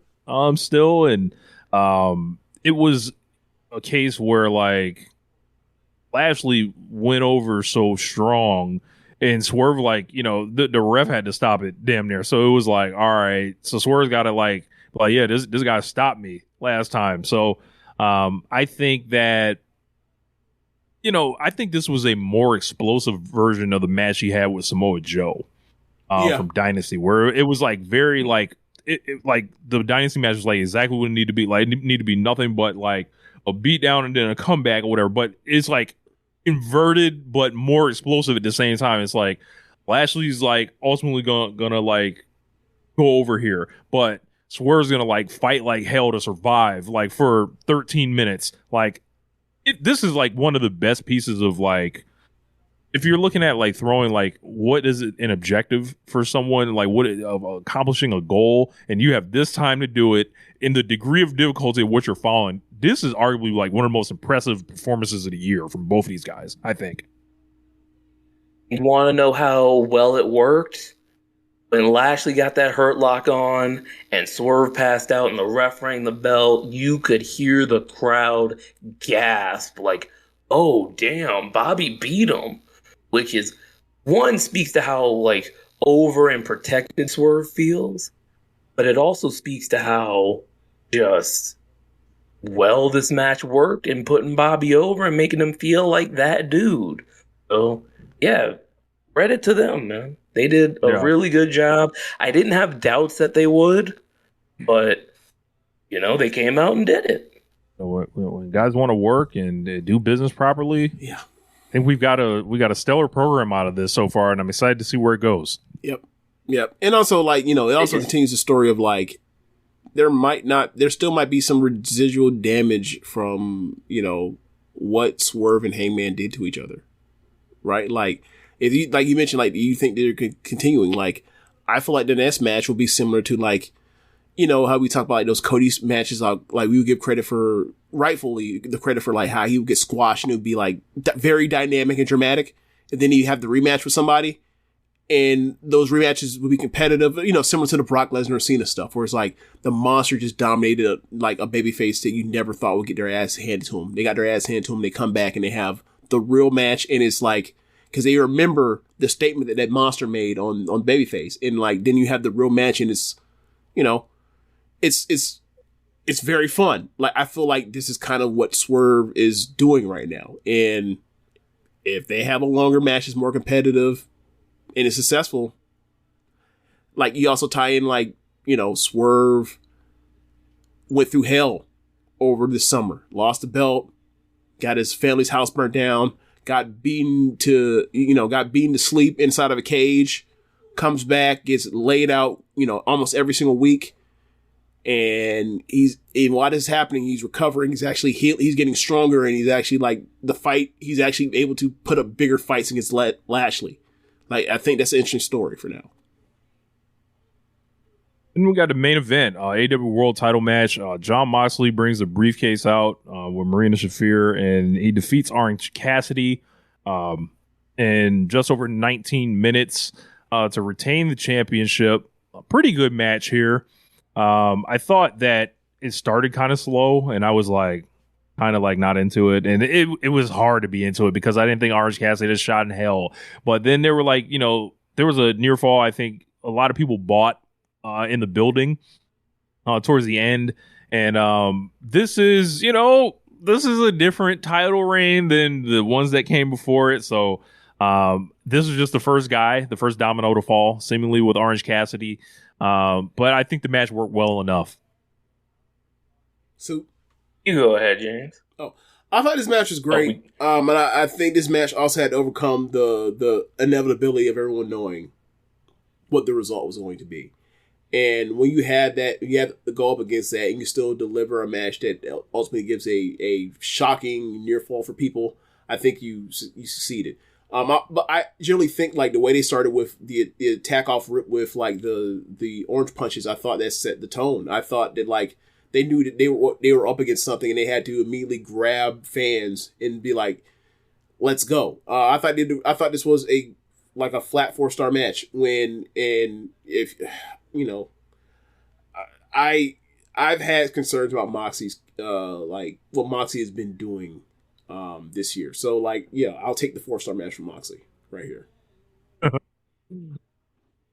I thought this match was fantastic. I thought if there was a slightly better build, like even slightly better build, this could have been like a match of the year contender. Like, this was, I went 4.5 on it. I thought this was just a great start. Where do you put this in comparison to their prior 2 pay-per-view matches? Now, I think I missed the Full Gear match. Okay. From last year. Okay. So I'm not sure on that one. I was live at the one at All Out, and I thought that one was phenomenal. That one was incredible. It was. That's one of Moxie's best matches in AEW. And obviously Orange, but you might be. I love that match. These two have, like, really great chemistry. Like, it just works very well together, their energy, like, in the ring. And I would put this one on par with the All Out match. Okay.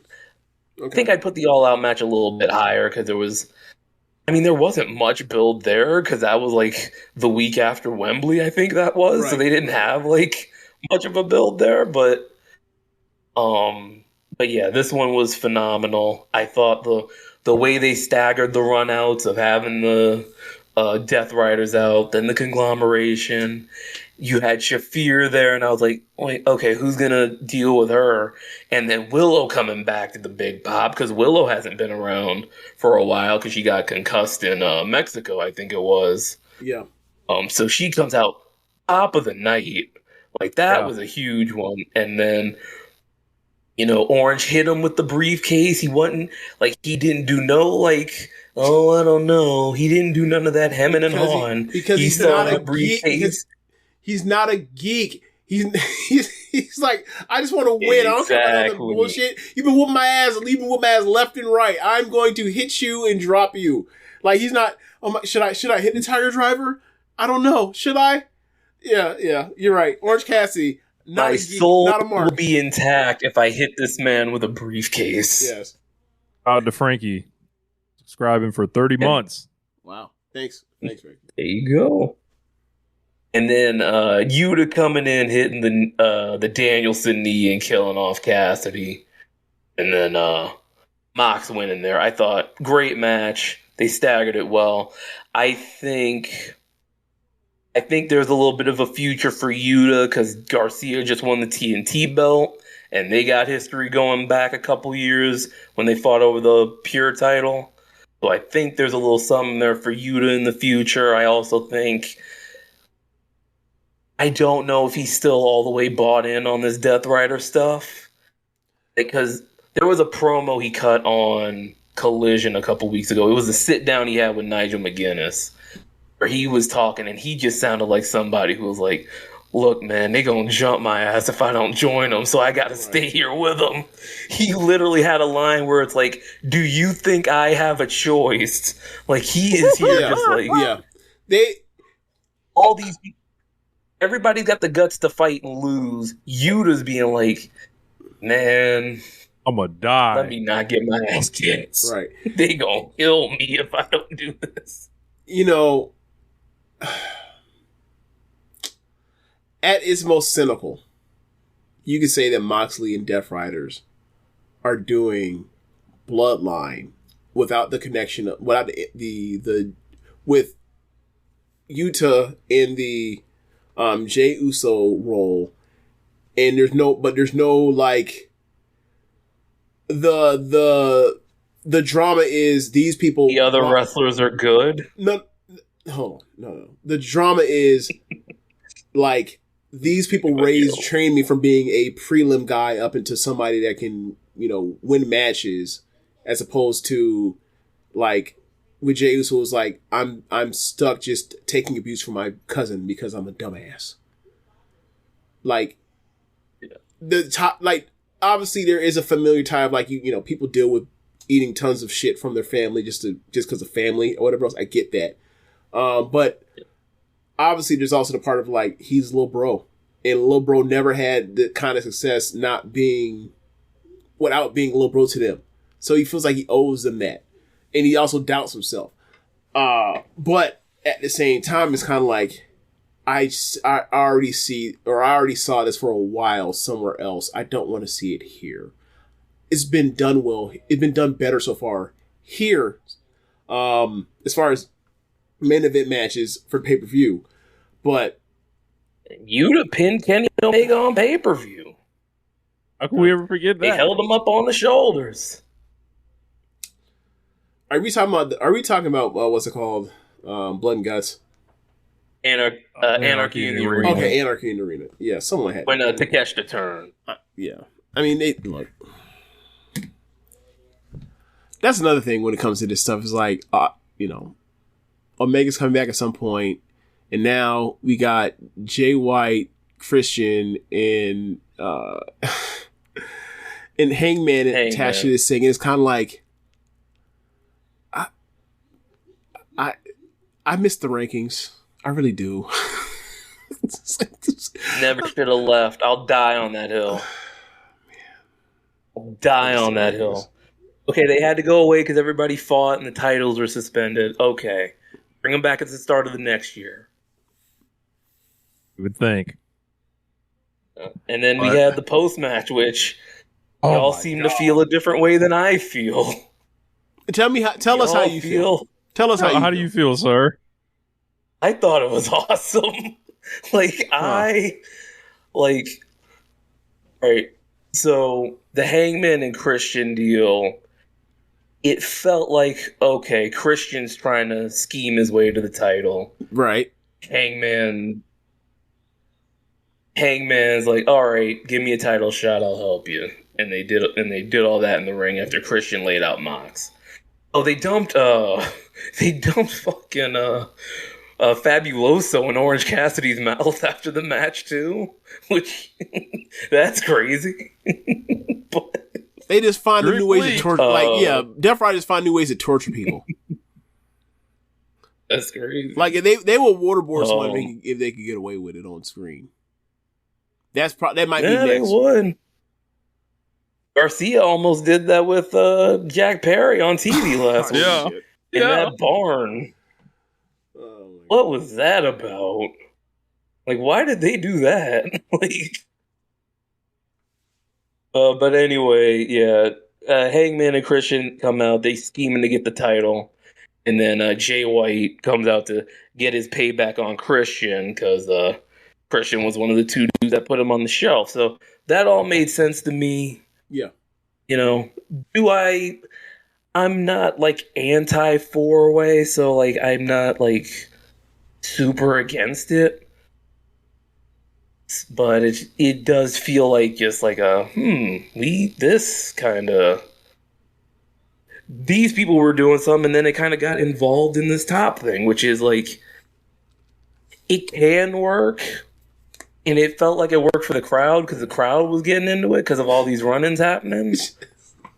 But it's like, this just feels odd. You know? And then they go outside, the Death Riders, and this dude, Darby Allin. And it is him. Wait, that was confirmed. That was actually him in the. Yes.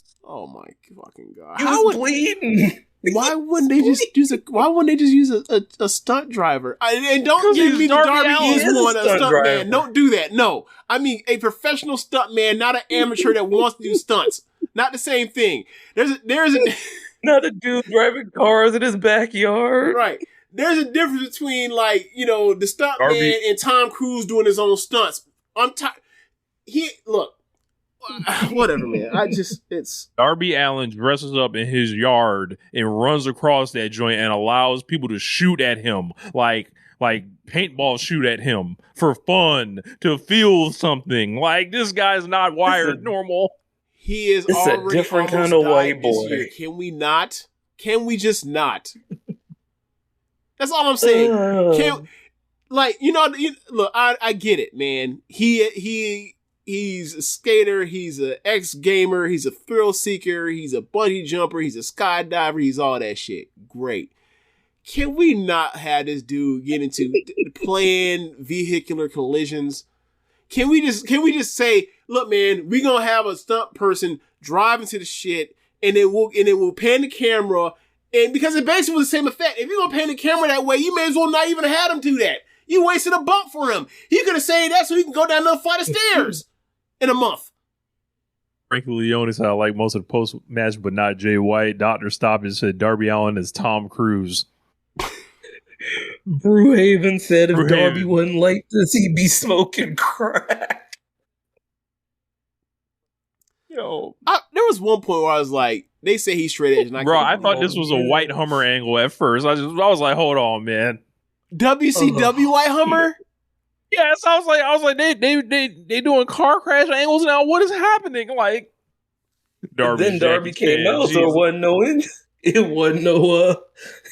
He was straight. No, he's like, I know how to do this. What? That man the Death Rider steal a car. Pay-per-view. the Death Rider steal a car to get away. Now, Rich. Man. I was laughing so hard. On Dynamite. Was that a Tahoe? Was that a Chevy Tahoe they took? They should be pulling up in the same thing. They should be pulling up. They should pull up in the car they stole on Wednesday.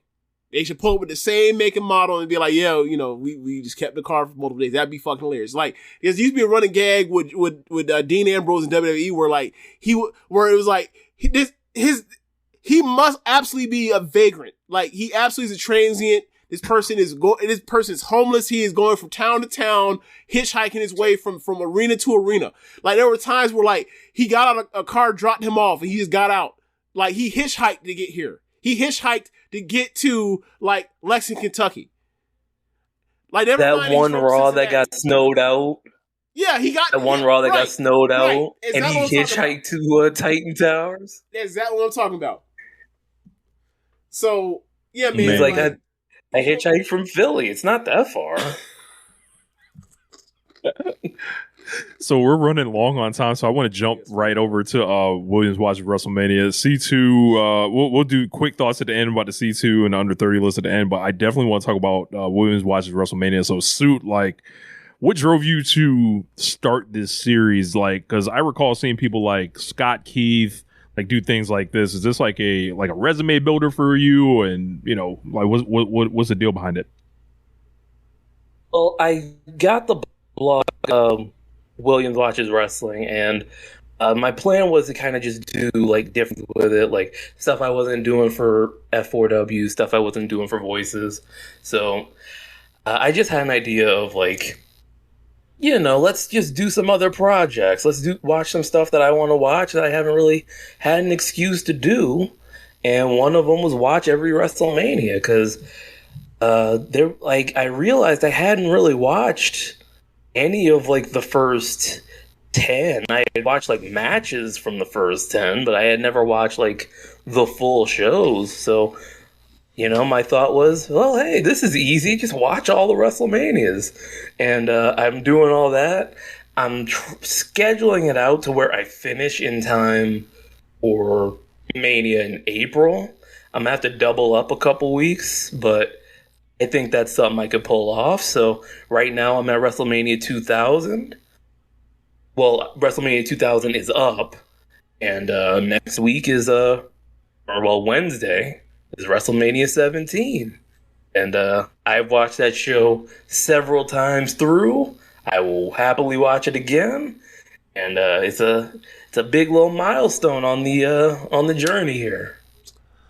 So, James, did you have a question? Multiple questions. My first is like, what viewing or how quickly did you already regret this decision to watch every single WrestleMania one in chronological order? Which was it one already where you were like, why did I decide to do this and write to this? Why did I make this commitment?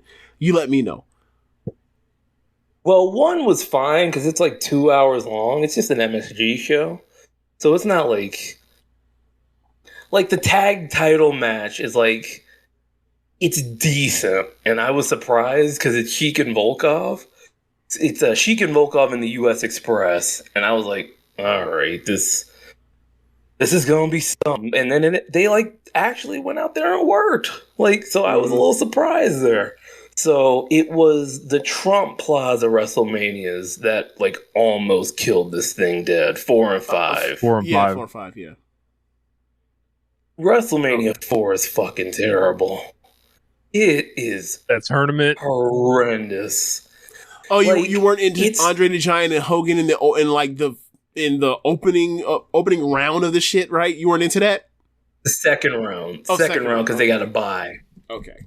That's actually the only match on the show that I liked, because everybody in the building, they were only there to see Hulk Hogan, and those two went out there. It was like 7 minutes. They just fought, and there was a bunch of stuff happening, and it's just like everything else on that show is so dead.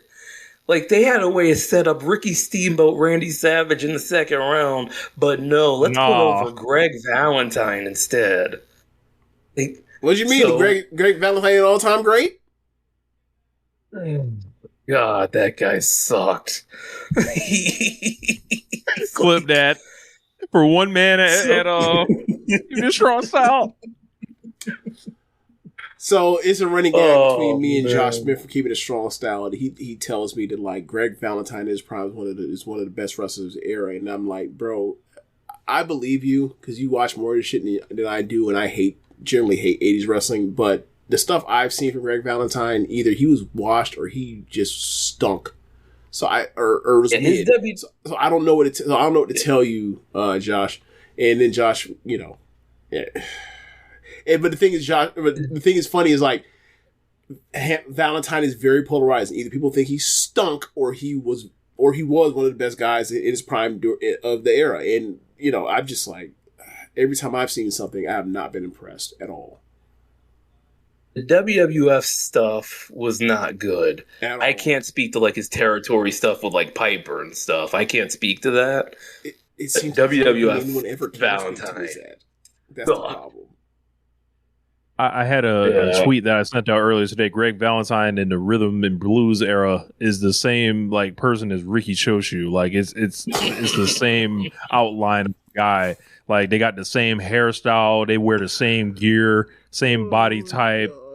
It's the same guy essentially. But there was a segment Rhythm and Blues did with the Bushwhackers on a WrestleMania, and I was like, why wasn't this a match? And then I said that, and I was like, actually, you know what? This probably would be better if it wasn't a match. So good on them there. Who's the best wrestler of the first 16 WrestleManias? Best wrestler of the first 16. I mean, it's got to be Brett, right? I mean, yeah, Brett's up there, man. There's a lot of Hogan stuff I liked.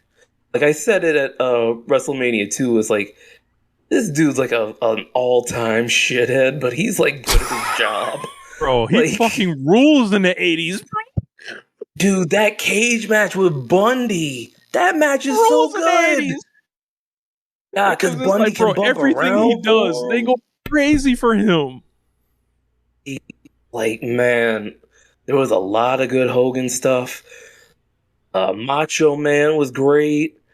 Like, he has a Steamboat match. Yep. Macho Man's got a lot of ups and downs. He's got the Steamboat match. Yeah, he's got the George Steele match at 2. There's the mixed tag at WrestleMania 6. With Dusty Rhodes and Sapphire that I went dud on. Like, that match sucked. But then he comes back, he has that Flair match, which should have been the main event of WrestleMania 8. Yeah, that Warrior match. That's the Warrior match.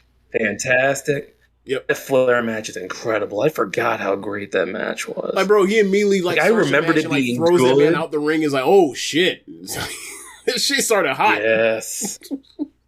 Flair gets his juice. Like, oh man. But as far as like the first 16, I would go with Brett because he's got the Piper match. Mm-hmm. He's got the Brett match. He's got the Owen match. I mean, which is 5 stars. That match is incredible. Yep. The Yoko match at 9. Got the Iron Man match, and the Yoko match at 9 is as good as it's gonna be. Yep, he's got the Iron Man match, which is better than I remember it being. It's not as boring as I remembered it being. The Austin match is incredible. Mm-hmm. It's phenomenal stuff. There's that Bob Backlund match that sucked, but other than that, I made a note that the Austin match. Okay. I made a note that the Austin match was redemption for the Bob Backlund match because they're both I quit. Yeah. Like I thought it would be interesting, like as guys come along in the series and then they leave in the series. It was like, oh, so like who was the most like kind of disappointing guy? Someone you're like, oh, this person was supposed to be great, but you just didn't see it. Man, who would that be? And like not somebody that just popped up once and left, and somebody just like it kept showing up and like why? Like I don't get it. It's not that I didn't get it, but Owen didn't have a lot of great Mania matches outside of the Brett one. Yeah, because he had a Blue Blazer match with Perfect that was on 5. It was fine, but nobody cared. There was the Brett match, which was great. Well, all WrestleMania 11 sucks. Well, you know what the real answer. You know what the real answer to this is. You know what the real answer is because of where he was with his career at that point in time in this gimmick. Let me know. The Undertaker? The real answer is Undertaker. Undertaker had awful. Or Undertaker had shit. Look, that Giant Gonzalez match at 9 fucking sucked. Let's see. Bundy sucked. Bundy. Because that was 11, wasn't it? Diesel was 11. I actually thought him and Jake was I thought him and Jake was decent. Yeah, the Jake match was fine. But like the Snuka match. 14 versus Kane. I mean, outside of the that was bad. Outside of the story that people were really into, it is the not hanging. Good. It was great, and then the bell rang. Boss Man match sucks. Right. Yeah. I'll say, dude, that's the answer, man. Like, y'all, it's absolutely Undertaker. Like Undertaker did. Basically, after I stopped watching wrestling, it's like unprecedented. Like I'm going away from wrestling for a decade because of the result of what happened at WrestleMania 2000, right? Like, and then all of a sudden I come back, and like Undertaker's at worst my second favorite wrestler all the time. But it's like I was a kid, I wasn't watching wrestling for like the rewatchability of it or whatever else. Like you go back and rewatch those matches, like this is clearly a very good athlete for his height and weight that is being put in a box because of this gimmick, right? And then eventually he does the chain biker gang thing, and then he comes back as a gimmick before, but now he's actually like having contemporary wrestling matches, and then they're actually really fucking good. Yeah. So it's like it totally changed everything. Like them first, I don't know. I mean, Diesel was cool. Yeah, Diesel's cool. That was a fine little match. It wasn't nothing great, and then cool. 13 with Sid was not good. No. Yeah, and, but I mean, it's So it was a. How fast did you notice like the company changing, like out of the Hulkamania era and then like into like 92, 93? Like, could you like kind of mark the points of difference like at the start of like given eras? And does it line up with how they like lionize the history? The jump from 1 to 3 is like incredible because 1 is just like an MSG house show. Mm-hmm. The production's all messy. It's just like, it feels kind of like thrown together and like they don't know what they're doing. 2 is it's a cluster. They produce the hell out of 2, but like it's a lot of stuff. Half the show's not good. Like once you get to the Battle Royal in Chicago, then it's like decent after that. But the first half of that show sucks.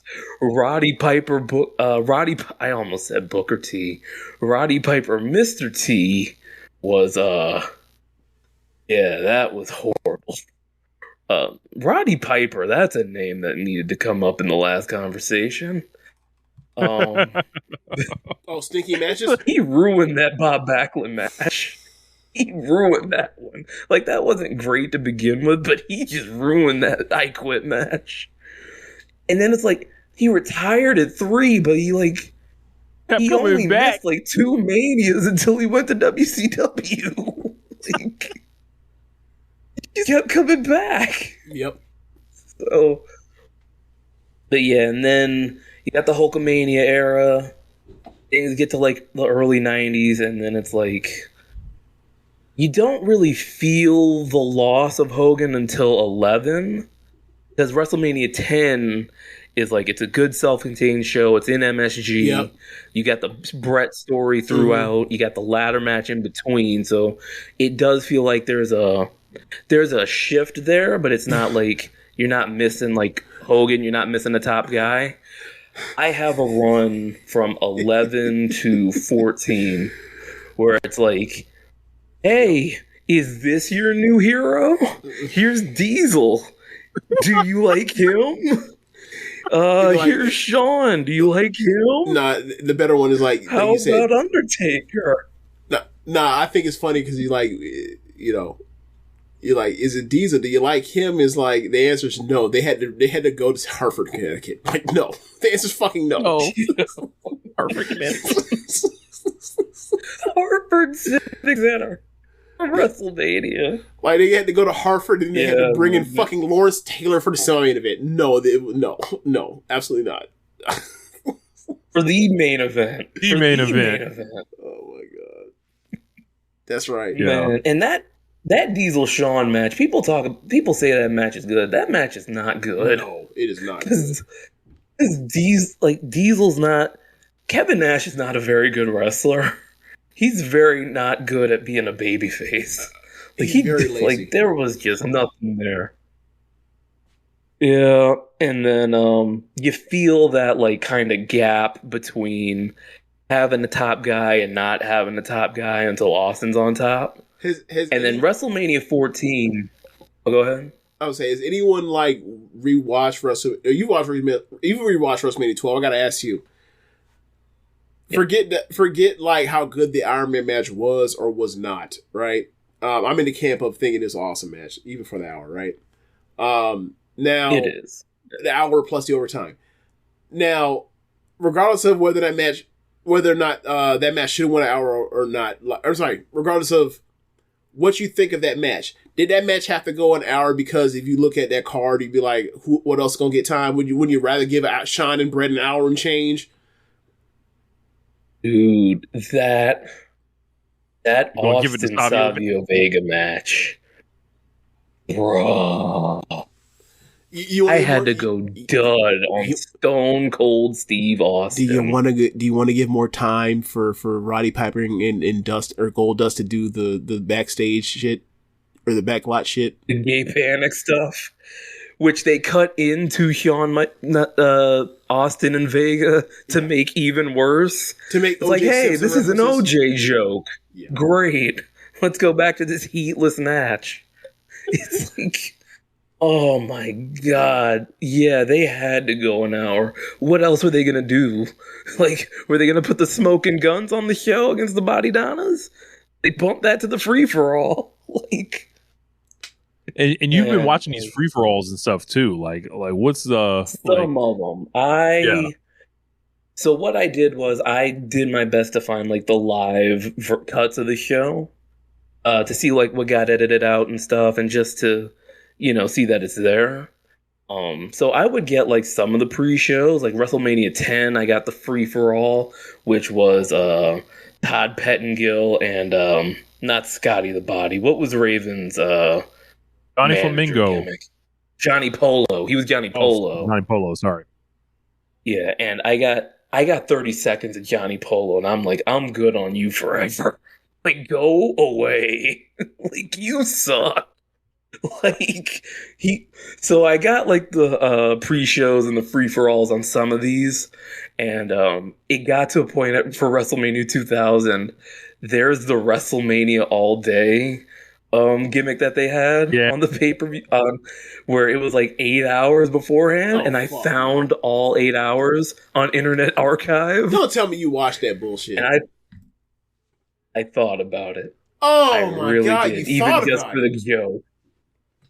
Just for the joke, I have it on in the back, but I was just nah, I'm gonna find the Heat instead because it's Sunday Night Heat. That Sunday Night Heat's not on the internet anywhere. I found Sunday Night Heat for WrestleMania 15, but it's not the WrestleMania Heat for WrestleMania 2000. Is just it's not on Peacock. I can't find it on any website or anything. I can't find it on any torrent site or anything. It's gone. It's in the vault. I asked about the change in era stuff because I think they're cool little things where it's in 1992 Shawn, Brett, and Undertaker all won matches against they had Brett go over on Piper, basically get him out of there. They had Undertaker essentially replace Jake the Snake Roberts, get him out of there. Yep. Shawn Michaels fights, I believe, Rick Martel on that show, gets him out of there.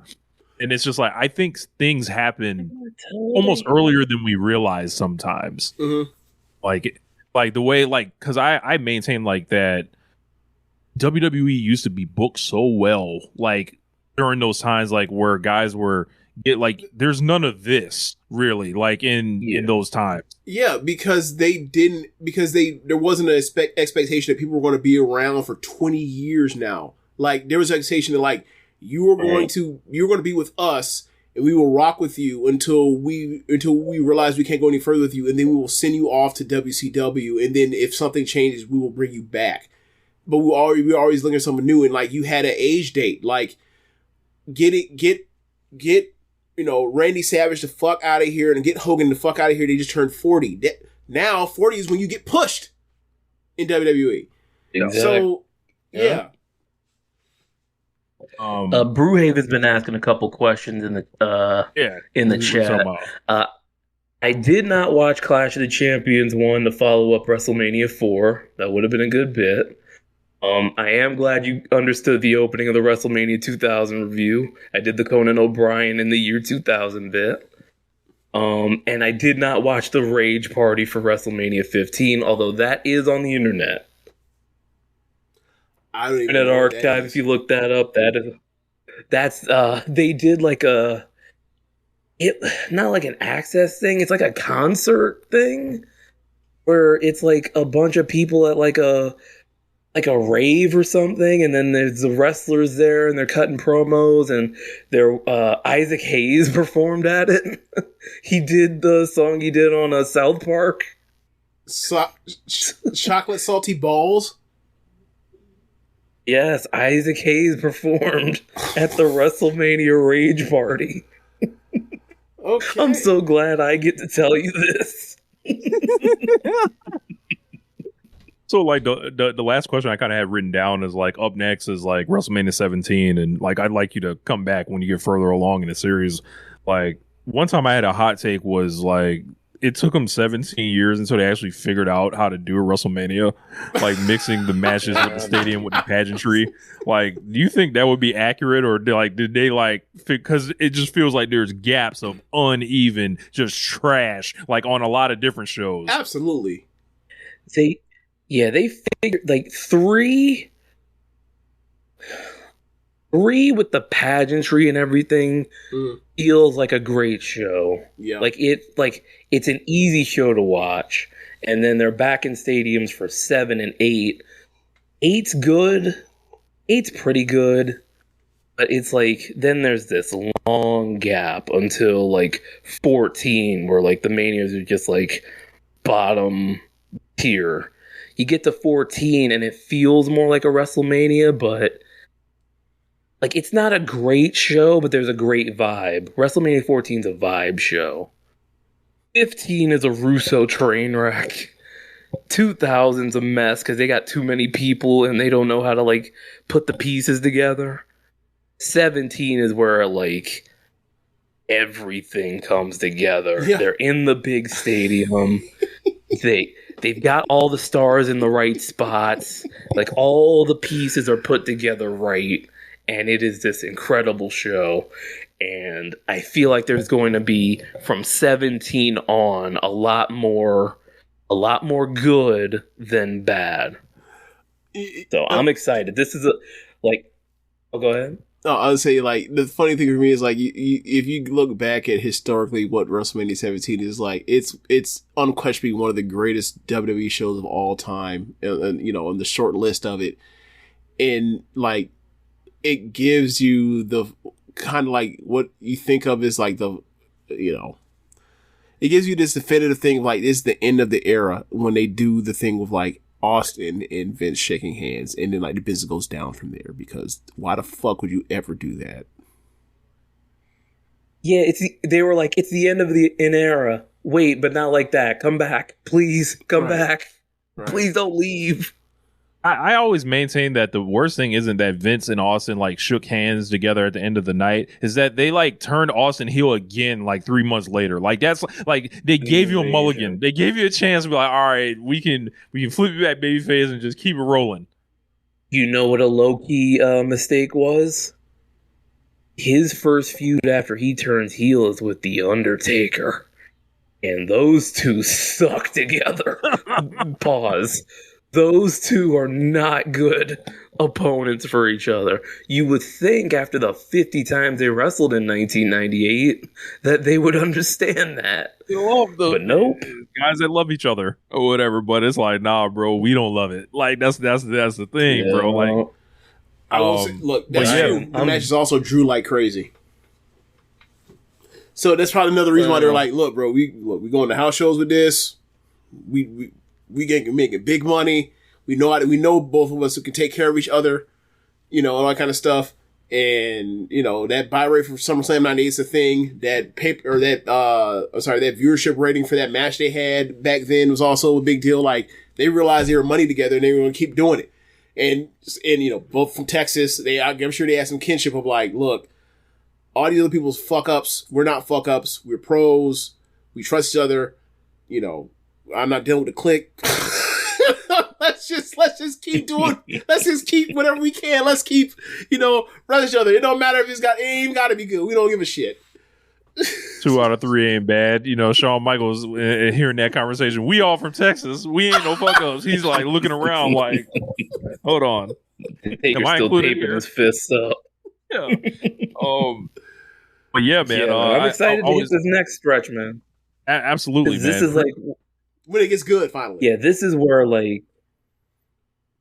I start having personal memories of not watching these shows at the time, obviously, but like getting these shows. Like I bought the next couple WrestleManias.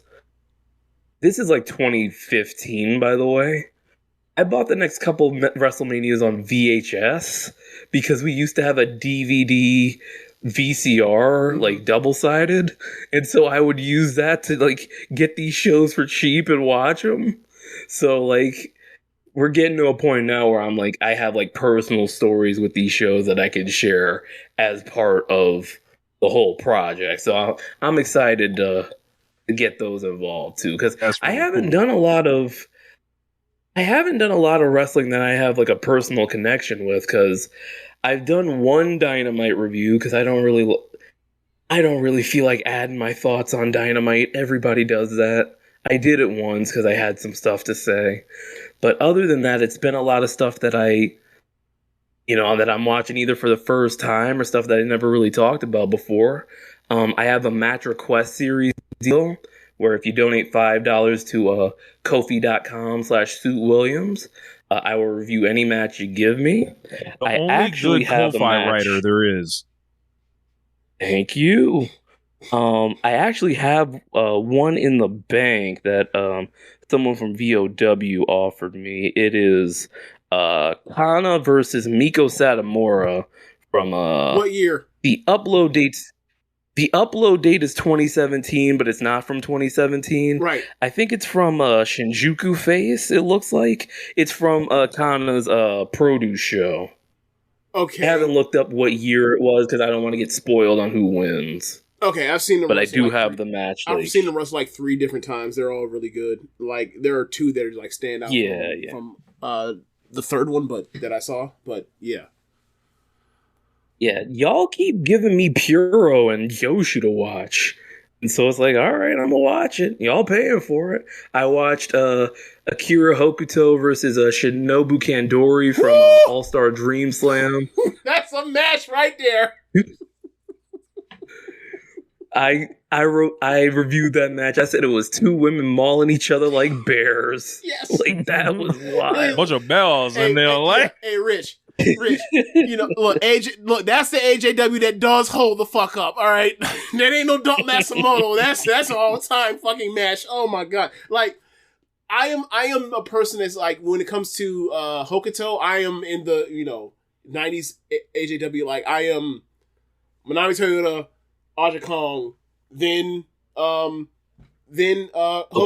and I don't really like the Hokuto and Manami Toyota match, the one that people rave about. I think it's great. I don't think it's an all-time match. I think, whatever. I just explained what I think, but like that one, undeniable. Like, I think that's my second favorite Hokuto match. Like, my favorite match is her match in Gaia when she's basically cooked athletically versus Meiko Satomura. That match is incredible. Like, that's a fucking Rocky fight. You brought up Aja Kong. All we need to do is hold on for like 3 more months to get her on WrestleMania 12, and we could have got Aja Kong on WrestleMania 12 against Medusa. Man, he ain't backfist that one woman too hard, and Vince didn't get scared. Other stuff I reviewed, I watched Chigusa Nagayo versus Leilani Kai from All Japan Women's. I've watched Hijo del Santo versus Negro Casas, Mask versus Hair. And then I had two great Sasuke matches, both in the same tournament. It was the Fukumen World League, Sasuke versus Super Delphin, and Sasuke versus Dos Caras. How's the match versus from that? versus And then Super Dolphin? Match versus Super Dolphin's really good. It's the continuation. It was either the continuation of correctly. I'm writing it down. Nope, don't play it. Those Daily Motion videos, they like to play automatically, and that is annoying. But yeah, the match was really good. I went 4 on it because it still stood up. It was a big feud that they had since like 1993.